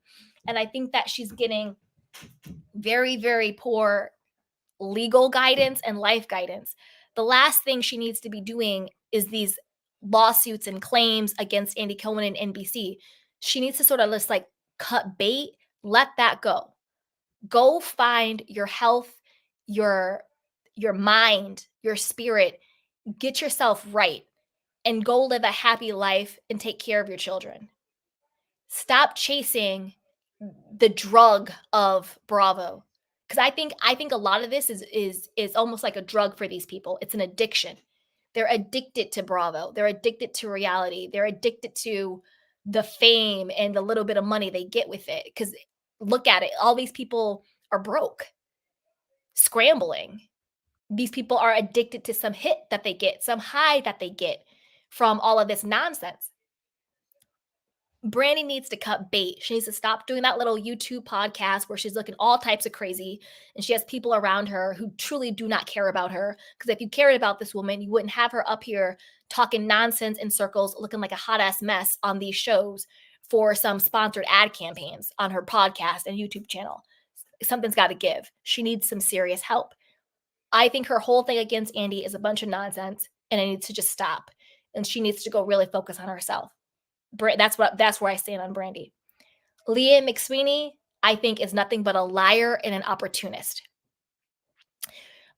Did Andy Cohen do nose candy with housewives? I don't know. Not my business. I don't know. Who cares? It's also not Leah's business. Why is Leah bringing that up in her lawsuit? Did you do it with him? Did he force you to do it? If he didn't force you to do it, it's none of your business. None of your business. I think Leah is being an opportunist. I do agree with Andy Cohen and his lawyers. I think she's looking for a buyout. I think she's looking for a payday. I think that she is just looking for I think that she's just looking for a moment. I too think she's addicted to a little bit of fame and a little bit of money. Leah, you got on your own social media saying that you make more money on fans only than you ever made on Bravo. But yet in your claim, you're saying you did Real Housewives of Girls Trip because you needed money. Well, which is it? Did you need money? But I thought you were making thousands of dollars a week on fans only, more than you ever made on Bravo. This is what you said yourself. Or did you do Ultimate Girls Trip because, yeah, you wanted money, but you also are addicted to the fame? You're addicted to that Bravo, Bravo, effing Bravo. You're addicted to that hit, right? Leah, your lawsuit, in my opinion, is also a bunch of nonsense. You're an adult. You make your own decisions. You wanted to be famous. You wanted to be on a show. You wanted to be a star. And yeah, you wanted some money. Those are all decisions you made for yourself.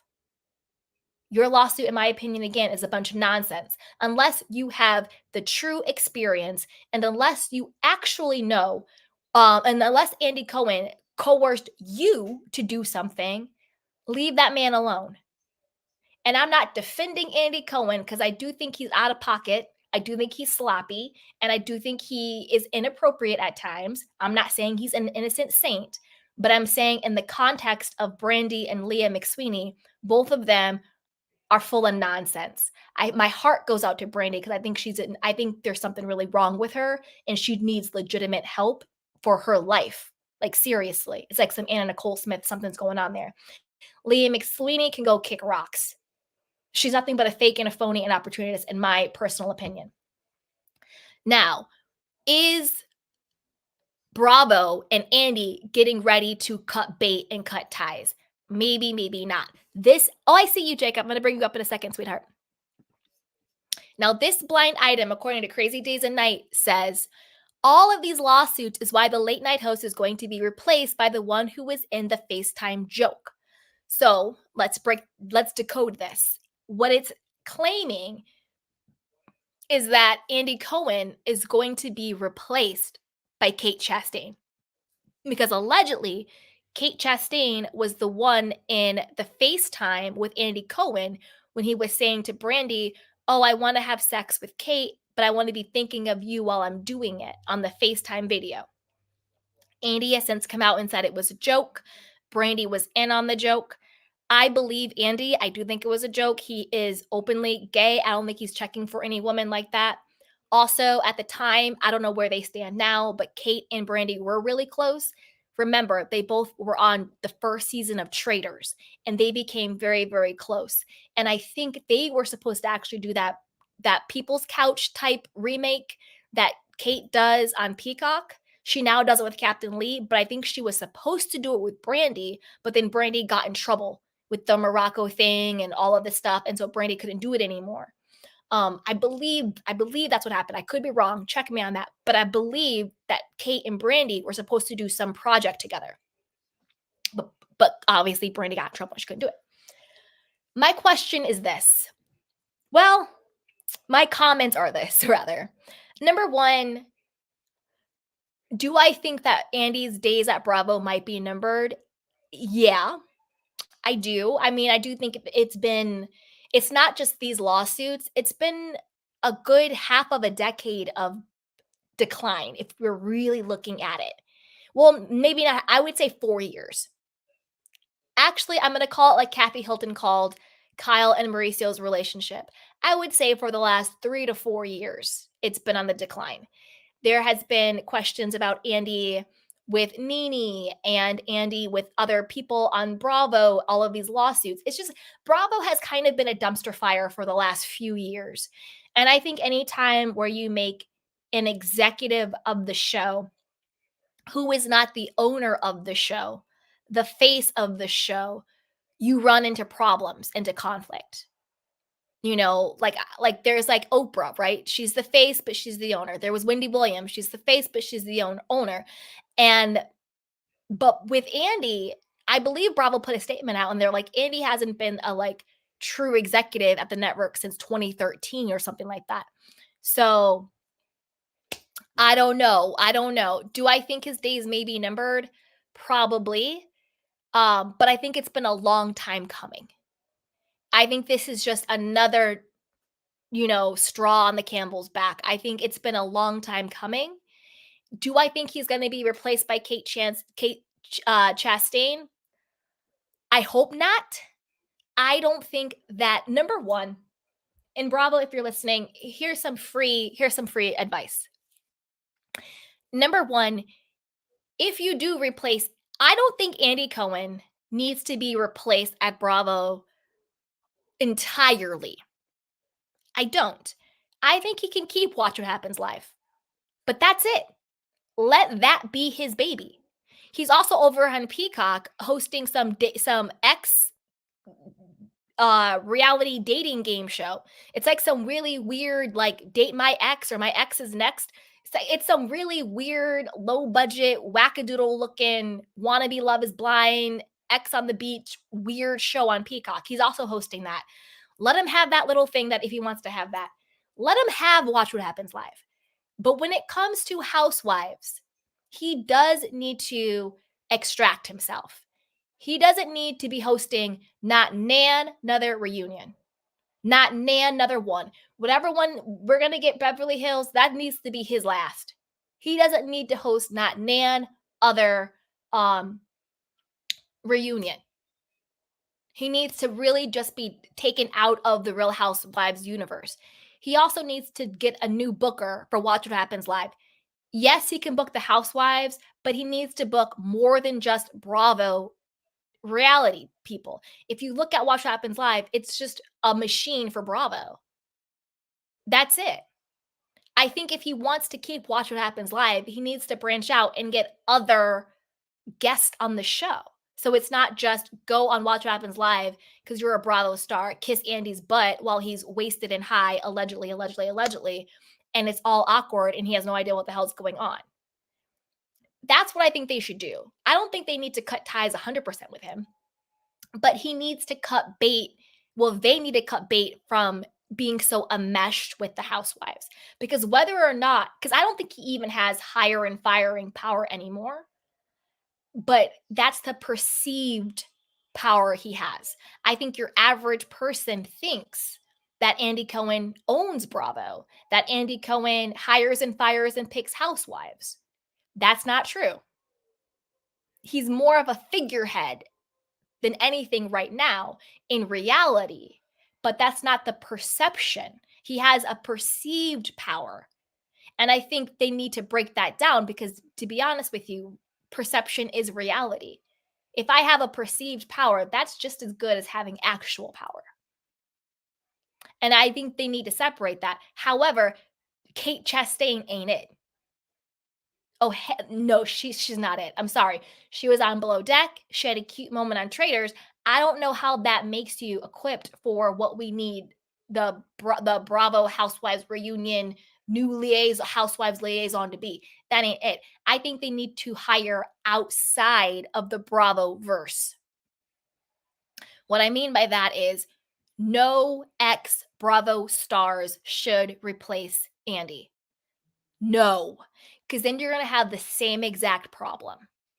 You're going to have built-in biases, built-in favoritism, built-in issues and claims. Well, I used to party and we used to do that and we're on the same shows and we're on the da-da-da-da and I knew this person when. They need to find someone who is well-versed in Bravo. Like, what's his name would actually be really great. Oh my God, what is his name? He's tall, he's white, he's really cute. He's married to Rebecca Romaine. He loves Wendy Williams. He was with Wendy Williams all the time. What is his name? I can't think of his name. Let me Google it real quick. Rebecca Romaine husband. Jerry O'Connell. Somebody like, if not Jerry O'Connell, somebody like a Jerry O'Connell would be great because I know he had the whole failed show about men who love Bravo, sure, whatever. But I think that we need someone who is well versed in the Bravo sphere, but isn't of Bravo. Doesn't have a show, wasn't on a show, isn't anything like that. Jerry O'Connell may not be it because I do think he may be too invested where he has his favorites and all of that stuff. But I do think Jerry O'Connell type, man or woman, who is versed in the Bravo world, but is not of the Bravo world. That's what we need. Because we need someone who doesn't have favorites, doesn't have built in biases, and all of that stuff. So that's kind of where I land on that. But I don't think that Kate Chastain is it. I don't think she can carry what the replacement of Andy needs to carry. I don't think she's it. I think she was fine on Traders. I don't watch Below Deck. I don't think she's it for a replacement. So I hope this blind item is false and it is what it is. But as always, I want to know what you guys think. So be sure to like, subscribe, and share and put it down below. So with that, hey Jacob, you want to share? Hey Candy, how are you? I'm good. How are you? Good. I don't know if Andy's out. I can imagine. Like, can you honestly imagine him not being there? I know. That's what I'm saying. He's like he's such a figurehead now. He's such like a fixture. Right. It's like Andy Cohen is like synonymous with Bravo, synonymous with Housewives. Right, exactly. Like, I don't know how. Yeah. I don't know. It's and then if he is out, I don't know how they're gonna find someone to replace. I mean, I think Jerry O'Connell might be the best bet just from what we've seen. Like, I don't know. I didn't really enjoy him when he was on Wendy. I really didn't. Like, when he was the replacement for those couple weeks, I was like, But I don't know who else could do it. I mean, when Andy came in, like when Bravo really blew up, it was during an interesting time. Like, it was. I was just talking about this with someone. How remember like the mid 2000s up to, like when gay was like trendy. Do you remember that? Like, did you have that feeling during that time period? Like, where you were like, okay, at some point it's almost like a gimmick. And so yes, I think that's kind of how Andy was able to be pushed and propelled, because it was not necessarily a caricature of being gay, but the fact that it was like a gay man being like how you said, the almost like the head of the network, or he does own it. Like, it really did seem that way. And now, yep, gay isn't the biggest gimmick anymore. And we've had all these scandals and problems with Andy, lawsuits and allegations of racism, and you exploited my alcoholism. And so it's like, what's next? I don't know what could be next for Bravo. I wonder if they're going to have. I also wonder if it's a programming issue. I hope I'm using that term correctly. I don't work in television. I pretend I do, but I don't. I don't know if it's like a programming issue where it's like, I think Bravo needs to diversify their content. And by diversify, I don't mean race. I mean like different types of reality TV. Like maybe more like dating shows or competition shows like a Traders or something. Or I don't know, because I feel like them just banking on the Housewives franchise, that's kind of like a burning ship almost. Because Right. I don't even think the Housewives has the Housewives identity anymore. Like what's happening in Potomac is a hot garbage can dumpster fire. Beverly Hills was hanging on by a thread after what happened last season. Sure, ratings or whatever, but I mean like the integrity, the identity of the show. Atlanta's a mess. Now they're trying to save it with weird pop it open port. Like that's going to be a mess. New York, what the hell? You know what I mean? I feel like the franchise has lost its identity. And I feel like Bravo can't bank on that anymore. And I don't watch Below Deck. People are like, Below Deck, I don't watch it, but I guess it's a good show. I guess it's really popular, but I don't know if they can survive on Below Deck and then, in my opinion, a crumbling franchise. I don't So think. maybe it's programming. I don't know. No, they do need something new. I think the competition Yep. shows are having a resurgence. Like, they were very popular, especially like MTV really got it right with Mm-hmm. their challenges. Like, that's still on. That's been on for 20 years. And honestly, I think it's still, like, I don't watch, but I think a Same. lot of people still But a do. lot of people do. Exactly. Exactly. A I lot think it's of more of them still. a programming issue at this point. Yeah. Yeah, I think so. Because one of the guys from the challenge, who I remember, actually two people from the challenge who I remember from when I was a teenager, they were Mhm. just on Traders. I'm like, oh, you Oh, guys is that those are. weird people? Was it that weird guy Bananas? Oh, yeah. Well, he's on it. I forgot about him. He was on it. CT is on it. I remember him. Ugh. Oh, well, that's not the point. The point. Justice for Phaedra. I stopped watching. Once they got Phaedra off, I was like, F y'all, I can't do this Oh anymore. no. But my point is, like, Yes. these people have been on TV for 20 years and all on a competition show. These competition shows are it if you get it right. Big Brother, huge. Yep. And I don't know what, but yeah, I think that Bravo needs to come up with some competition, maybe dating, like how you said. Yeah. How popular those dating shows are, though. Love I is guess Blind? Love is Blind is eating it up. Okay? Mhm. Love is Blind is eating it up right But now. You how can't many go on it. are? You know what I mean? What'd you Like, say? but like, how many others like that are there? I think if Bravo, because again, there's nothing, quote, new under the sun. But I think that if Bravo could take like something like a Love is Blind, something like some type of dating show, give it a little zhuzh, because all the shows are basically the same, but a little bit of a zhuzh to it. Yeah, I think it would do really well. I think it would probably. do really well. You know what I'm saying? Because even like look at Traders. What was her face? Not Traders, House of Villains. That's how I even knew who Bananas was, because he was on House of Villains. I was like, who the hell are these people? But it was Mhm.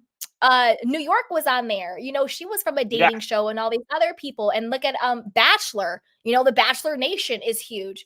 I do think that Bravo has such a missed opportunity by banking on Below Deck and the franchise. Like those to me, I think if they expanded into like like love shows like that, I think they would be huge. Look at Peter. Peter was a bachelor. He was just on Traders. I think that's a huge market. And I think that the Bravo audience is already the same people who are Bachelor Nation people, who are Love is Blind people, who are are they Traders though? people. Yes. You think so? Yes, I totally think so. Yes, and I I think think that's and I think it would open it up to that. Because look at Nick Viall, wasn't he on The Bachelor? who? See, I don't know who these people are. Yes. So Nick Viall, the Viall Files. Hey, Candy Gal, I'm gonna bring you up in a second, boo boo. Stay behind. I see you, Candy Gal. Um, yes, he has his big podcast now where all the Bravo people go, like all the Vanderpump kids go Okay. there. All the kids go there. Yeah. So he was on The Bachelor, and so they already have that built-in audience. There's a huge Oh, overlap between Bachelor Nation, Love Is Blind people, and Bravo people. And I think that if their programming opened up and tapped more into like that type of sphere, I think it would be so refreshing for Bravo in general. Also, because I think Bravo's having an identity crisis, and it's also having, not to be too woo woo, but it's having an energetic crisis as well. Because Bravo right now is dark. And that's true. everybody is pretty much saying it. Even the people who drink Bravo Kool-Aid are being honest, like the Kool-Aid, there's a fly in the Kool-Aid. Like this isn't right. You know, and it's a very, very dark. So it's having because there are energies to entities. You think about Nickelodeon, you think about HBO, you think about whatever. They're energetic vibes you get, And right now, Bravo's very dark, and I think if it diversified its programming, I think it would give it a much lighter boost to it. Like Traders was fun to watch. Love and Blind is fun to watch. They're not dark. They're not lawsuits and sexual assault and like all this crazy stuff. It's not all of that stuff. It's really nice, And I think that they could use some of that stuff. Hey, Candy Cane Gal. Hi, how are you? Good. You want to share real quick? Oh yeah, I was just I wanted to say hi, Jacob, too. I was listening to you too, and I completely agree with you guys in regards to the Bravo network. I am a big fan of Love is Blind. I love that Me show. too. I got my mom watching it when Clay and AD. Me and my mom, we were pissed. Me too. Me and my mom were pissed. Me and my mom were so mad at Clay. We were so mad at Clay. Oh. Yes, me and my mom, it was like the best. And my mom's like so sweet. And she was like, what? She was like, no, he did not. I was like, I know. I'm telling you, we are two sisters from another mother. I'm telling you, because me and my mom are both watching it, and she said, Anna, what is going on with Clay? I said, why did he do this? No. We were like, he didn't have to do her like that. I was like, listen, you knew you weren't gonna marry her. He should have pulled a freaking Jimmy, bring her to the side and be like, yo, listen. Thank you. I ain't going to the altar, so let's just call it right now. He didn't have to do her like that. Candy, when she was crying, I was crying for her. I was crying for her too. I felt so bad for her. She got Risa T-Sud. Oh, she got Risa T-Sud. She was in love with the idea of being a wife, that she neglected the reality of the man who she was going to be marrying. Because to be honest with you, Clay told her in every uncertain words, it ain't you. Oh my. But she chose to ignore the red flags, and he's a dirty dog, and he chose to exploit her for as long as he could for camera time. But you could tell Candy that she wanted to be that wife for him. She wanted to be good for him. She was going to give him a good home. But the thing is, I don't think it was for him. I think it was, like she said, she was like, I don't feel I'm worthy of love. It's again that mentality of, I just want to be a wife to prove to myself and to the world that I'm chosen and I'm good enough. So I think it was more about her wanting to be chosen rather than actually having discernment of who do I want to be chosen by. You're right. Because if she was in her discernment, she never would have kept rocking with Clay. Because when a man looks at you and says, I'm a cheater, I cheat, everybody in my family cheats, I don't know if I can cheat or not, cheat. He's basically saying, I'm cheating on you, I'm going to cheat on you, and all this stuff. And quiet as it's kept, and just disclaimer for any new candy canes, anytime we talk about sexuality, it's from a place of love and inclusion, but we keep it all the way real, and we talk about it because we're all equals. So if we talk about LGBTQIA or any of that stuff, it is by no means disrespectful or derogatory. For my new candy canes, just so you guys know, preface that. Yes. I do deep dives on this, and there is a thing going around that Clay and also Kenneth might not be for the female team.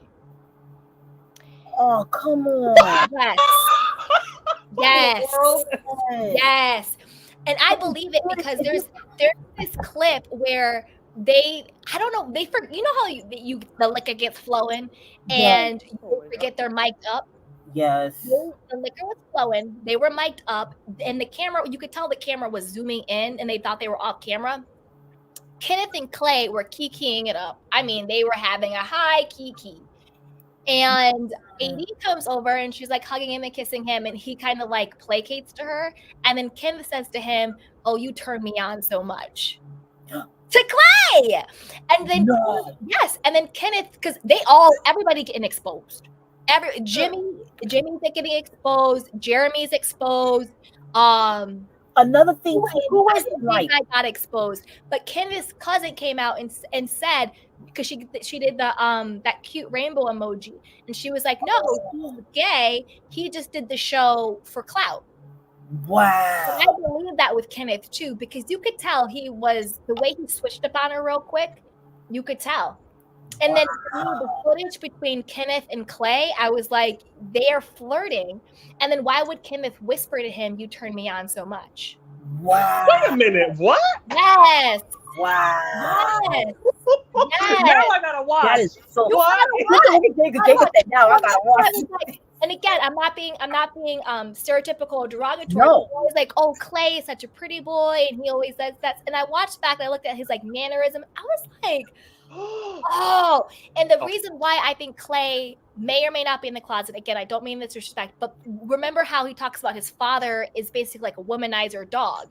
So I don't think that he would feel comfortable being his self with a father like that. And unfortunately, sometimes the way his father was, Black community, not just Black communities, but all communities, certain patches of it, I'm not sure he would be accepted, because you could tell how much he wanted his father's validation. Yes, I could see it. And attention. And his father is a womanizer dog. He kept telling us how his father would take him when he would go have sex with other women outside on his mother. Right. And that's something to a child's psyche. You know, Candy, another thing I noticed, the mother, the father didn't know. The mother approached the father. I like what she said to him. She basically told him the truth, to something that I didn't even know that the mother wasn't even privy to. Yep. Wow. I think, and maybe I'm being harsh, or maybe I'm being too giving, but I think people know on levels that they don't allow themselves to accept. Because I don't think the father for years was taking his son out while he was out there dipping it and doing it with women, and she had no idea. I think there's probably a part of her that knew but didn't want to know. Oh. And I'm not blaming her, but she does seem to be a little bit of an enabler, like with her son and everything. So Amy says, Clay who? We're talking about Love is Blind. Oh yes, sorry guys. Hey, no, you're fine. Play who? I know. Yeah, I'm talking about Love is Blind. I should do a whole live on Love is Blind, because another thing I wanted to talk to you also, to tell you. Yeah, go ahead. Two things. Yeah. One, you looked amazing on that on the camera in that commercial. Oh my God, which one? You were so beautiful. Aww. I was watching you. I was buying a product. Okay. And your commercial actually came up, and I was like, "Oh, I'm getting this." My girl is here. I said, "Oh yes, I have to get this." I said, "I told you we twins from another mother." So I said, "I get this, my girl." So I bought the product, and I've been using it, and so far it's good. I like it. Oh, good. Thank you so much. I appreciate that. Oh my God, what commercial? The other girls look crazy, girl. Wait, which one was it for? Was it for the lotion one? It was actually for the hair. It was a product that you use for hair. Hair. It's a it's like a I want to say a thermal dryer, air dryer, blow hair thing. I love it. It's a nice product. Yes. I've done so many of those like little ones. I can't remember, but thank you. That's really sweet. The way you look, I appreciate you're like it. so at ease in near the beach, and you're all got the beach scenery behind you. It's just a beautiful atmosphere. Are you sure that's me? Girl, I know you, Candy. Okay. That is you. Up and down. Okay. That is you. Okay. Mm-hmm. All right. Well, I'll take it. I'll take it. Whenever we get a chance, and I show you behind the scenes, I'll show you exactly how I know that's you. Yeah, show me. Yes, I mean, definitely. I used to do a lot of on camera stuff, but I know. I remember. Yeah. I took a break once. Like, oh, yeah, that's definitely her. Yeah, once the pandemic hit, I kind of took a break, and I'm focusing more on like behind the scenes stuff. But yeah, thank you so much. I appreciate that. Thank you. Of course, girl. Yeah. But another thing I want to say in regards to another thing hurt me. Another thing that hurt me. I'm sorry. Tay. No, you're okay. Keep going. I just realized he was here. Hey, sweetheart. Hi, Candy. Hey, keep going, Candy Gal. Then Tay. So I wanted to say the other thing I wanted to say on Love Is Blind. I didn't like the way Jimmy treated Kelsey either. That was mean. That was mean what he did. I'm Team Jimmy on that one. Unless there is a lot that we did not see. Oh, you're right. You know what? Kelsey needed to be alone and with a good therapist. Yeah. Like Okay, a good one, did because see she some was things. projecting a lot of her own insecurities onto him. Now, do I think he was attracted to her? No. But do I think he was trying? Yes. Yes. Yeah. And I Yeah. think the reason why he couldn't tolerate Jessica, honestly, I think the reason why he didn't go with Jessica is because I feel like Jessica is very assertive. You know, she's very like if there's something I don't like or something I don't want done, I don't want you doing it. I already had a baby daddy in my life for years. I have a child. If you choose me, you're getting the package, you're getting the whole deal. I'm raw. I think Jessica was just on the show for clout. You think so? Yeah, that's why she was like the fake tear. She was just like, "This isn't. You're not supposed to do this. This isn't supposed to where I'm supposed to end." And then her and that other guy, who's the big guy that Chelsea didn't pick. What was his name? I forget his. Was it Darren? Aaron or something like that. Aaron. Yeah, Aaron and Jessica are on another reality show now. Are you kidding me? That's what I'm saying. And it came out about Aaron. I don't know if you saw it or not, but Aaron was in a whole relationship while he was filming Love is Blind, and his long-term girlfriend was in on it. She was like, "I love you, have fun, how is it, blah, blah, blah." So Aaron had a whole long-term girlfriend the entire time, and he broke up with her after they stopped filming. What in the world? This is what, see, Love is Blind. Y'all, and Jeremy, y'all juicy. And Jeremy had a whole fiance, and he had just sold their premarital home together. And then with her like a week before filming, and then one of his exes came out and talked about how he was abusive to her. Oh, honey. They all had receipts and screenshots and everything. So at least two of the men who came on the show were already in full-time relationships while they were being cast for the show. One was in a full-on relationship with his long-term girlfriend while filming the show. When he got dismissed, he was even texting her, "I can't call you right now because I'm in the van with production." Like it's crazy. And then Kenneth, according to his cousin, isn't really for the ladies like that, which is fine. The only problem is, don't go on a reality show that is based on heterosexuality. That's right, because if the woman comes, go on a reality show that's based on what your true, how you truly are, and that's fine. There's nothing wrong. Like over here with the candy canes, we rock with everybody. We are the rainbow. We like everybody, but don't go and play people like that. Because then you had this girl here looking crazy and crying and being like, "Is it me?" And it's like, it's not you, sweetheart. Wow. Trevor. Thank you, Amy. Trevor. Thank you so much, Amy. Trevor. Yep. Trevor. Oh, that's Clark Kent. That was Clark Kent. Yeah, Trevor. Yep. Oh, my goodness. Crazy. Hey, Tay-Tay. Hi, Tay-Tay. Hi, Candy. What's that? Do you want to share, sweetheart? Yeah, so... Yeah, about the Leah and Brandy stuff, like, it's a read. They're both looking desperate. Yep. Rachel's looking desperate. Like, she needs to shut up, sit down somewhere. And I just watched the Vanderpump Rules trailer. Okay.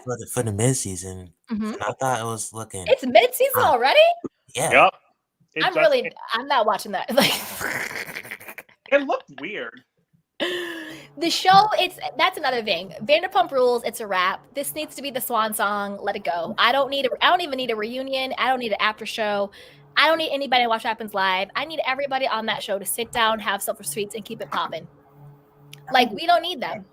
That's just where I stand with Vanderpump Rules. And also, like, Rachel, that's another person who needs to just shut up and go away. Stop with the frivolous lawsuits. Cut it out, people. Knock it off. You know what I'm saying? Like, knock it off. But keep going, Tay-Tay. Yeah, and as far as Ariana versus Tom stuff, like, I'm still Team Ariana, and I will remain Team Ariana. And for Beverly Hills, the whole Kyle and Dorit, I'm Team Me. Ah! I'm team me in Call of Duty. Yeah. Like the two reunions were good. Like I enjoyed the first one over the first part over the second part. Hmm. Like we seen Sutton putting Kyle in place, Crystal Garcelle clearing the F out of Dorit, Hmm. and her microaggression BS. Hmm. Who do you think like the bigger Karen? Dorit, Aaron from New York, or Lisa from Miami? Who's the bigger what? Karen. Karen? I think they're all Karens. Lisa from Miami is a Karen. Who was it from New York? Aaron. Aaron? I don't really think Aaron's a Karen. I I mean, don't. Uber call her Karen. I know. I feel like Aaron.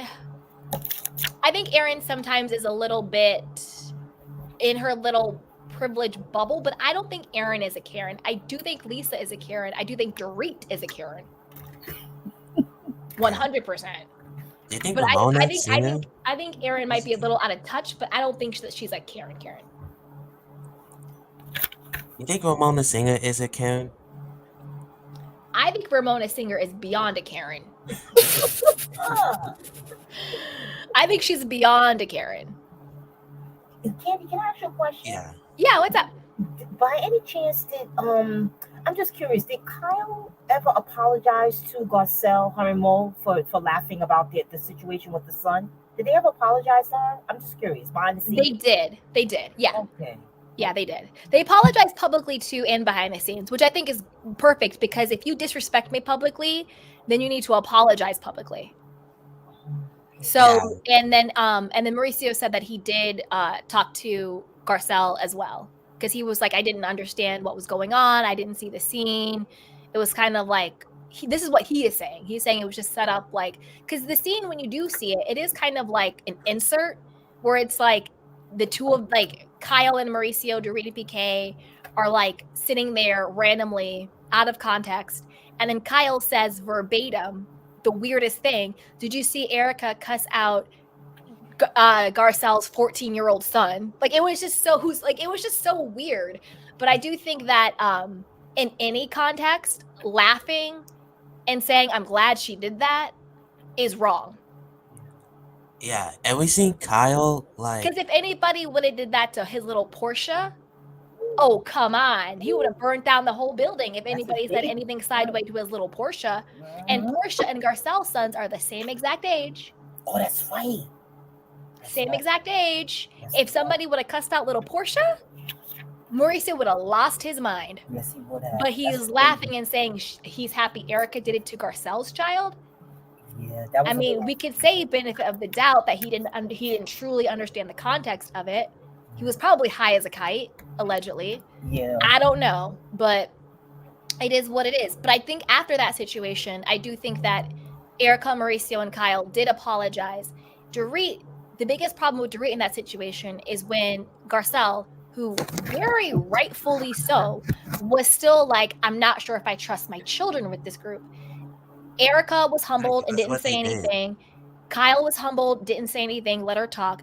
But Dorit, who wasn't even truly the one who was in the line of fire, was the one who became a Karen and got all offended and how she was sad and how she was so upset and how dare you not trust your children with me. Like she became the victim and tried to gaslight Garcelle. She made it about her. About her when the truth is Garcelle was like, I wasn't even talking to you. She said, I addressed the group in general. And to be honest with you, Dorit wasn't even really in the line of fire until she put herself in there. That's true. Because it was Erica who did it. Kyle and Mauricio who really laughed about it. Dorit kind of just was complicit, but she wasn't really targeted in that whole situation until she inserted herself into it. That's true. That's true. And that's why they said, if you're guilty, a hit dog will holler. That's right. That's right. She's right. You're right about that. Yeah. Yeah. Candy. Yes, my love. Yeah, go ahead. Yeah, so I like to address Kyle and what our problem is, Kyle would like to say all the time, like, let's be honest, be honest, be honest. When the whole time, like, she's been hiding the most important thing, and Sutton hit the nail on the head on part 2, when she said that we show our lies, we do this, we do that, and Kyle, all of a sudden, Kyle got butthurt when Sutton was and Garcelle was grilling her about her marriage.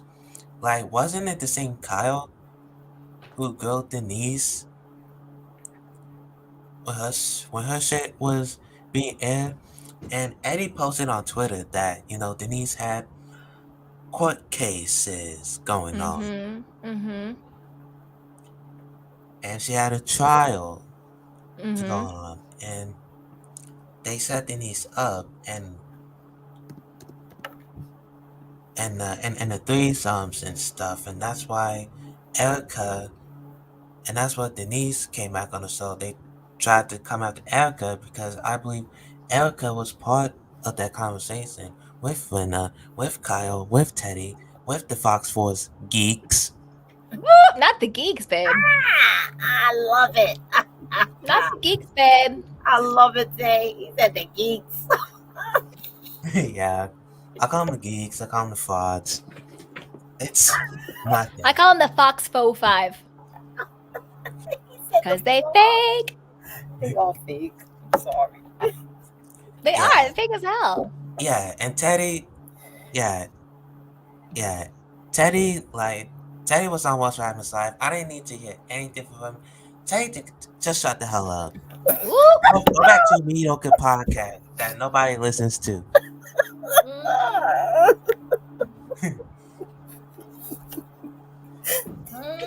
And you tell him, Tay. You tell him, Tay.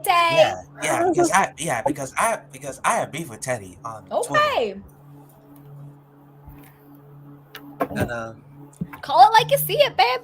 Miami, and as far as Miami, like, I'm Team Kiki, I'm Team Guerdy. Larsa, shut the F up. Kiss my butt. With your I love it. attitude, with your crazy boyfriend who thinks he's above everybody, but he's not. Same with Lisa.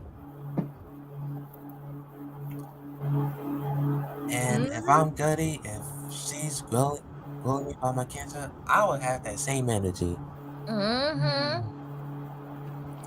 Okay, you guys stay in the back. I'm going to do one more story, okay? Okay.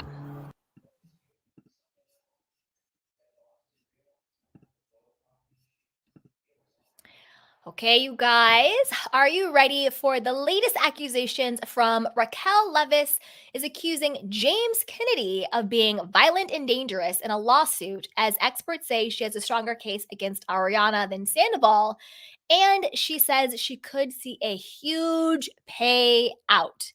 Now, this might be an unpopular opinion. Maybe it's a popular one. I'm not sure. But I want Rachel to kind of be quiet and go away. I'm going to give you all the details, and then I'll tell you what I think she should have done instead of filing frivolous, ridiculous lawsuits and starting a podcast that no one is listening to. But let's go. So this is according to Reality Blurb. It says Rachel Raquel Leviss accused James Kennedy of being violent and dangerous in her bombshell lawsuit against Tom and Ariana. In court documents filed this week in Los Angeles, the Vanderpump Rules alum, 29, suggested that James' despicable behavior was well known by Bravo and its producers and covered up by Lisa Vanderpump. As an expert suggests, she has a stronger case against Ariana than Sandoval, and Raquel shared a news clip in which it was noted that she could receive massive damages from the involved parties. James is prone to violent outbursts and grappling with long-standing substance abuse issues and emotional dysregulation, her documents read.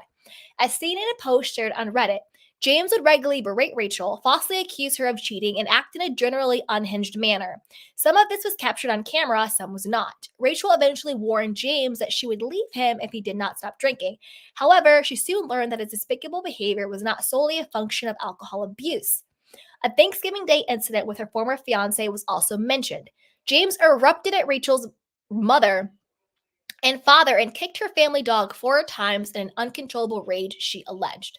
According to Rachel, Bravo, and Evolution, the company behind the production of Pump Rules, were well aware of the behavior, including James' supposed aggressions against his ex-girlfriend Kristen Doty, 41, and did nothing about it. James's dangerous behavior was well known by Bravo, Evolution, and the cast. James once physically assaulted then cast member Kristen Doty on camera. The footage, however, never aired. Nor has James faced any repercussions for his actions, due in part to the intervention of his powerful ally, Lisa Vanderpump, who served as his protector, the documents stated. Okay. A couple of things with this, and then we'll keep going. My opinion on this is by no means to diminish or devalue or dismiss true victims of domestic violence. It is never okay on any level, whether you are the man, whether you are the female, whether you are trans, whether it is straight, gay, bi, whatever the heck it is, any relationship, any form of domestic violence is not okay ever. Ever. With that being said, Rachel's lawsuit confuses me on a lot of levels. If you are bringing in the fact that James allegedly was abusive to you, why is James not named in the lawsuit? Why are you not suing James for these alleged assaults? You know, I don't know if you can sue for emotional abuse. I don't know. I don't know any of that stuff. I don't know. Why are you not suing James? Why is James not named in the lawsuit? How is it relevant to suing Tom and Ariana for alleged revenge porn and eavesdropping and all of that stuff with Sandoval? Are you conflating issues? Also, if you choose to stay in an abusive relationship, and I'm not victim shaming, I'm not blaming anybody, because it is very hard to extract yourself from abusive relationships. So I'm not victim shaming or blaming. I'm just saying, in the real world, if a person, any person, chooses to stay for whatever reason out of themselves being addicted to the violence, because there are people who are addicted to the cycle. We all know people who are in, whether they are abusive relationships, whether it's emotionally or cheating or even sometimes violence, who are kind of addicted to it. You can't tell them nothing about their boo when it's happy day. But on mad day, they're going to tell you every single horrible thing that this person has ever done to them. But in the honeymoon phase, you better not say a word about their boo thing, right? All of that stuff. You're an adult. You're choosing to be with this man.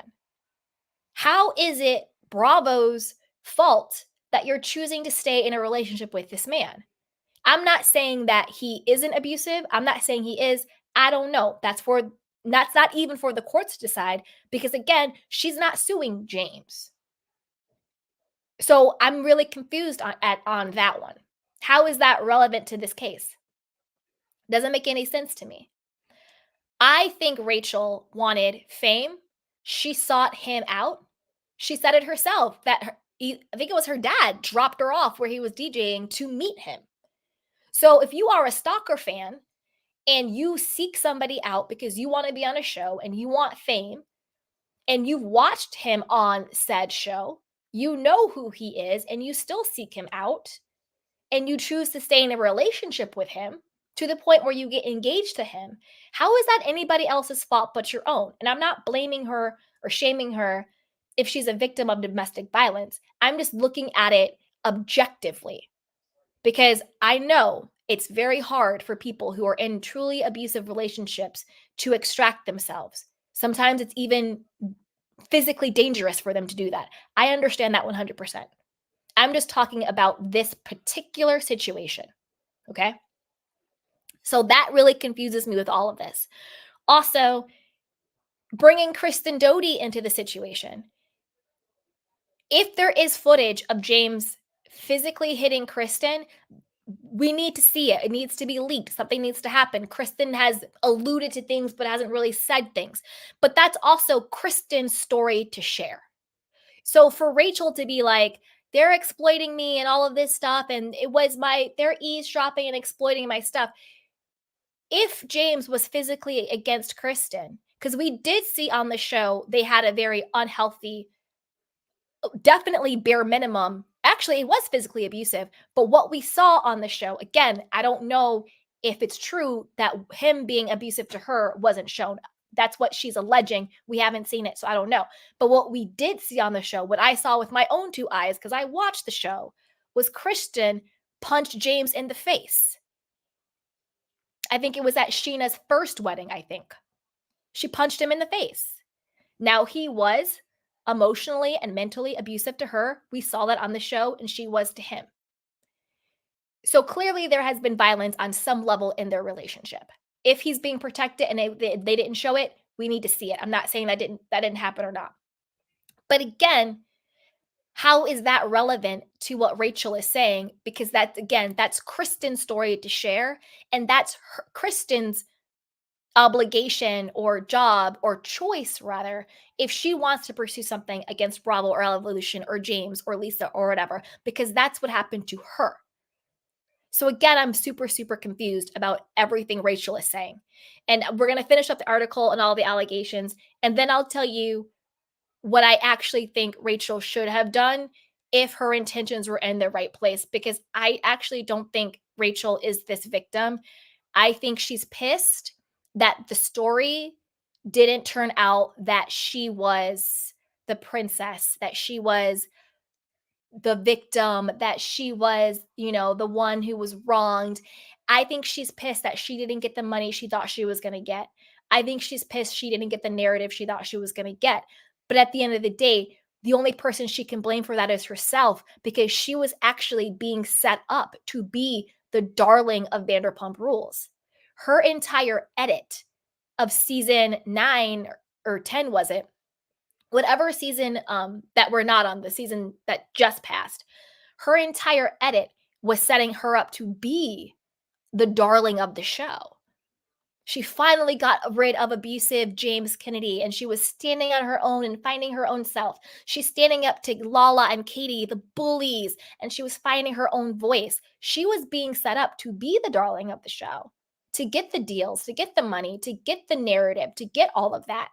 She herself chose to have an affair with Tom Sandoval when cameras were down and nobody asked her to. She chose to bust it open for him. So the demise of Rachel is nobody's fault but Rachel. These are all choices this adult woman made. She's about to be 30 years old. These are all the choices she made. And I'm going to tell you what I think she really should have done rather than this wackadoodle lawsuit that nobody asked for and nobody needed, and is wasting valuable resources for people who are domestic violence survivors and victims, people who really have been victims of revenge porn. Nobody has seen this alleged FaceTime video. It's not circulated. It's not on a website. You can't Google it and watch it. I'm confused by her whole situation on this. I think she's pissed that Ariana was the winner, because I think a big part of even the reason why she got with Sandoval was because a part of her wanted to feel like she was better than the other girls. He wants me, not you. I'm better than you. A lot of women, and I'm not bashing women, I'm a woman myself, but if we're being honest, a lot of women compete with each other over men. And for whatever sick reason, whether it's society, misogyny, whatever, there's a sick ego boost of thinking that I got him over her. We saw it with Portia and Fallon, with Guerdy, who's about to be deported. We saw it with them. Beautiful, talented woman, her self-worth wrapped up in, I'm going to get your man. He's going to pick me. It's pick Misha energy. Anyway, let's keep going. As for Raquel's lawsuit against Ariana and Sandoval, in which she accuses the ex-couple of revenge porn and invasion of privacy, among other charges, an attorney has suggested that she has a greater chance of winning her case against Ariana than Sandoval. The case against Tom is actually weaker than the case against Ariana, Naima Rahami, who is not part of the case, told Us Weekly on February 29th. And I'm a little suspect on that lawyer. You're not part of the case, but you're talking to Us Weekly. Are you a plant? This is why under California's revenge corn statute, there is a requirement that the corn be distributed. We know that Tom was allegedly participating in this FaceTime, and he may have recorded it, but it's unclear whether he sent it to anyone. As Pump Rules fans will recall, Ariana and Sandoval split in March of 2023 after Ariana discovered a video of Raquel on his phone. The allegations are that Ariana got access to Tom's phone and sent it to herself and to Rachel. So that would be distribution there. Is it distribution if she sent it to the person in the video? Come on now. Of course, we don't know who has the video and who it was sent to, the attorney continued. Right, because you're not a part of the case, so why are you talking about it? The complaint says that it may have gone to members of the production company or even the studio, in which case the distribution requirement would be met. But based on the complaint itself, I don't know how strong of liability case it is against Tom. It should be noted that Ariana has come out and said that she did not distribute it to anyone. So she's come out and said, this isn't what happened. I didn't distribute it to anybody. According to Naima, Raquel's lawsuit will be based on how many people received the clip.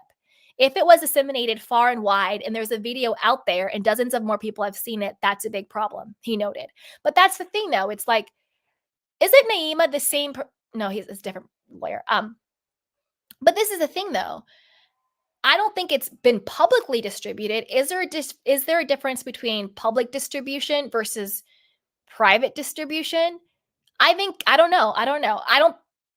Maybe not. Maybe there's like levels to it. I'm not sure. I don't know the statutes in it, but it's just crazy. It's just crazy. Once it's out there on the internet, but it's not on the internet. That's the whole thing. That's why I don't know why this person is saying that, because can we watch it? Is it on TikTok? Is it on Reddit? Is it on the dark web? No. To my knowledge, please correct me if I'm wrong, but I don't think that this video was ever, quote, leaked publicly. You can't unring the bell, but if it was really limited in terms of the distribution, it just went to Ariana, Tom, and Rachel, I think it's a much weaker case. I think that's more of what it is. I think it was to Tom, Ariana, Rachel. I think she told Sheena about it and all of that stuff. Anyway, my point is this. I think that Rachel should have just not sued. Again, I don't know why everybody is on this like lawsuit train, because, and I'm gonna get on my soapbox. I do it every time, but I'm gonna do it again because it grinds my gears, because there's so many people out there, and I'm not dismissing whatever pain or whatever distress this Sandoval situation may have caused on Rachel. She's still a human being. So I'm not dismissing that. But do I think it rises to the level of suing Tom and Ariana and the network and all these people? No. It makes no freaking sense. And there are so many people out there who don't have, the resources and the money and the access and the, quote, fame to get justice and to get recourse and to get help when they are victims of revenge porn or assault or abuse and all of these things, right? And that's what pisses me off. It's like thinking about all of the people who truly are suffering, who will never have help. And then all of these people, Brandy, Leah McSweeney, Bethany, Nene, Rachel, all suing out of ego. And I'm going to tell you why I know they're all suing out of ego. Because this is what they all should have done. How come they are not opening up or doing anything to help the public? To help the people who make them famous, who make them all this money? Every single lawsuit has been for them to get a payout, to get money, or to be back on Bravo. None of these people have opened up nonprofits or even just given light or a voice to other alleged victims of the crimes they're saying they're alleged of. Why hasn't Rachel, reached out to other women who have been victims of revenge porn to get their story out there, to get them help? Why hasn't, Nene opened up a foundation or even a podcast or something to give voice to people who have faced discrimination on the workplace? Why Leah, why hasn't she reached out to people who may be in AA and struggling with, being in spaces where people are drinking and they feel uncomfortable? Like, that's how all of these lawsuits are nothing but a bunch of crap. Nothing but a payday, nothing but ego. Because none of these people, none of them have done a single thing to pay it forward, to help somebody else, to give somebody else a platform. Bethany is out here interviewing Rachel and Nene for her podcast. Why don't you interview Jane Doe, who's been harassed at work, who's been assaulted, who's been, whatever the case is? Rachel's entire podcast is about her trying to change the narrative to make herself look better, recapping Vanderpump Rules shows. Why didn't you create a podcast about women who's been in your position? Talk to women who have been the mistress, who have been hurt by narcissistic people, who have been abused, who have been victims of revenge porn, of public shaming. Give them a platform to share their story and to heal and to create community. That is how these people are only out for self. Because every single one of these women, and it sucks that it's women, but it's Bravo, so a lot of the talent are women, Housewives, Vanderpump Rules. The majority of these people are women. None of them have created a space or a community or a platform or a nonprofit or a fund for anybody other than themselves to get help and to get healing and to get resources. And that's why she's trash for this. Name one person who have been out here suing all of these people who has done a single thing to help the community at large. You can't. You can't.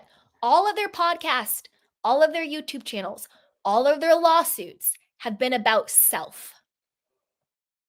None of them have created community to help heal other people. People who truly identify as victim/survivor. And again, I'm not dismissing what these people's experiences was. I'm not saying nothing happened. I'm not doing all of that. It's not my place to dismiss or do any of that. Usually, what they say when they share their story or they seek justice is that they want to help somebody else and that they're trying to do something to help another woman going through it, another person, man, child going through it. And usually they go public, not because they want clout or money or a payday or to get back on a reality show, but because they want to help one person not suffer the way they suffered. That's how all of these little lawsuits is nothing but clout chasing. And that's what is disgusting to me. They should take all this money they're paying their lawyers. They should take all this money that they're doing to plant these press, all the money they're paying the journalist. They're paying the paparazzi. They're paying their legal team. Why don't you take all that money and create a community for victims? I would respect these people so much more if they said, I'm not going to use my money to sue Bravo, NBC, and again, I'm not absolving any of these corporation entities, people of any wrongdoing. I'm not saying that they don't have a hand in this too. That's not what I'm saying. It's not what I'm saying at all. If she would have said, you know what, instead of doing that, I'm going to fund 5 women, 10 women who were victims of revenge porn. I'm going to fund their lawsuits. I'm going to help them get legal representation. That is something I would be like, you know what? I believe you. But this whole James kicked my dog and blah, blah, blah, blah, and he was so abusive and he hit Kristen and Ariana and Tom. It's nothing but, I think all of these people, again, I'm not a doctor, I don't diagnose, but all of them are nothing but walking narcissism. Living, breathing, perpetual victims. Milking it for everything that they can get. Because to me, this lawsuit is nothing but a get back. I'm pissed because I'm not the favored person anymore. I'm pissed because everybody is fawning over Ariana. And I'm not defending Ariana or anything like that. Well, in this situation, I am. I don't think that I am team Ariana in this situation. I'm even team Sandoval in this situation. In this particular one. I think to go to court, it needs to be something astronomical, but you did this to yourself, Rachel. And I'm not victim blaming you. Don't even come at me with that crap. But any Bravo person out there, if you hear this and you're suing and suing and suing, prove me wrong. Prove me wrong. Show me how you're giving back to the community. Show me how you're giving back to victims. Show me how you're giving back to survivors. Show me how you're giving back to someone who has nothing to give to you. And then I will be behind these lawsuits. But until that, miss me with this crap. So that's kind of where I land on that. But as always, I want to know what you guys think. So be sure to like, subscribe, and share. All right. I still see you, Tay Tay. I'm going to drop the link in case anybody wants to come up, but we're going to wrap it up in a little bit. All right, go Tay Tay. Any thoughts? Wow. Wow. Rachel is reaching on so many levels. I would have been okay if Rachel sued Sandoval and Sandoval only, just because Sandoval took advantage of Rachel. He manipulated her. He groomed. He isolated her, just like Lala said on last week's episode. Like Sandoval, he is a narcissist. He truly is. And it's pathetic.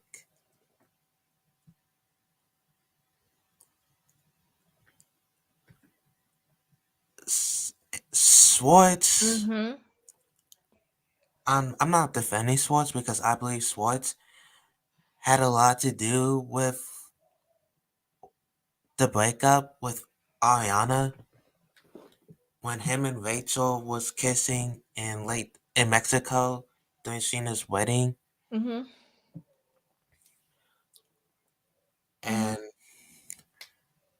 that's all. And that's all I have to say about that.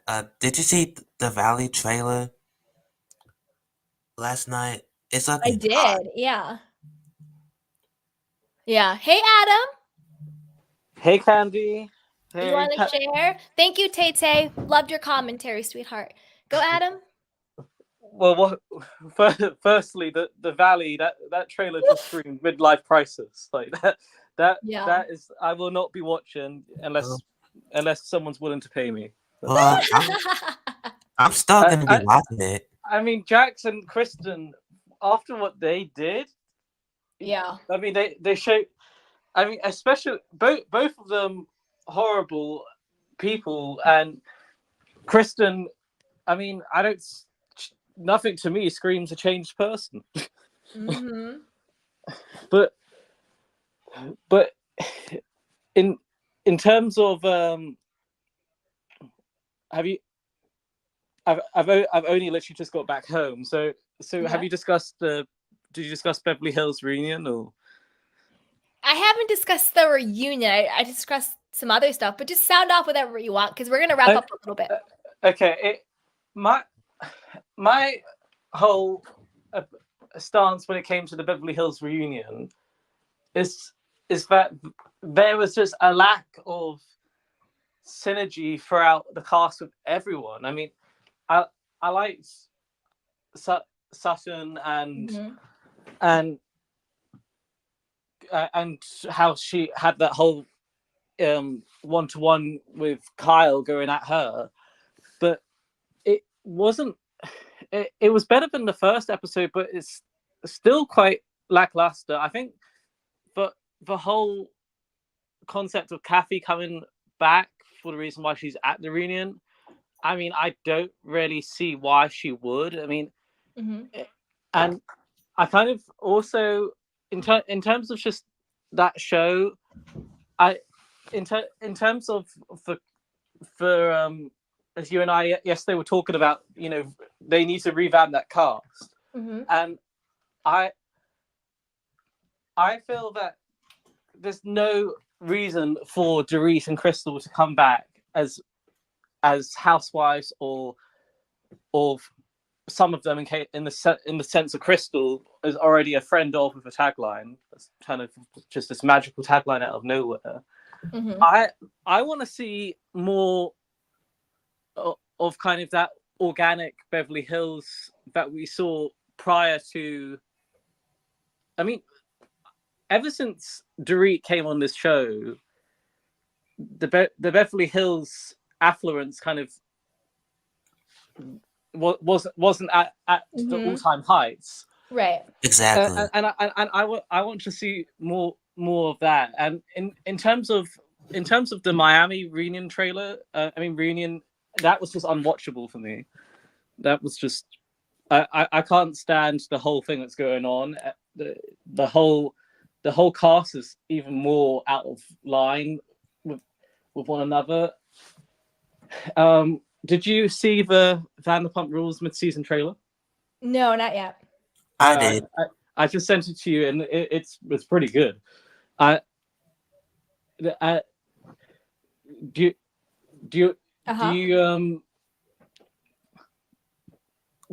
my outcome from watching that trailer is that the reunion is going to be better than any Housewives reunion we'll see this year. Right. And that's probably not too hard to beat, but that's in the cards. Yeah. Hey, Candy Cane. Hey, Chelsea. How you doing? Hey. Good. Hey.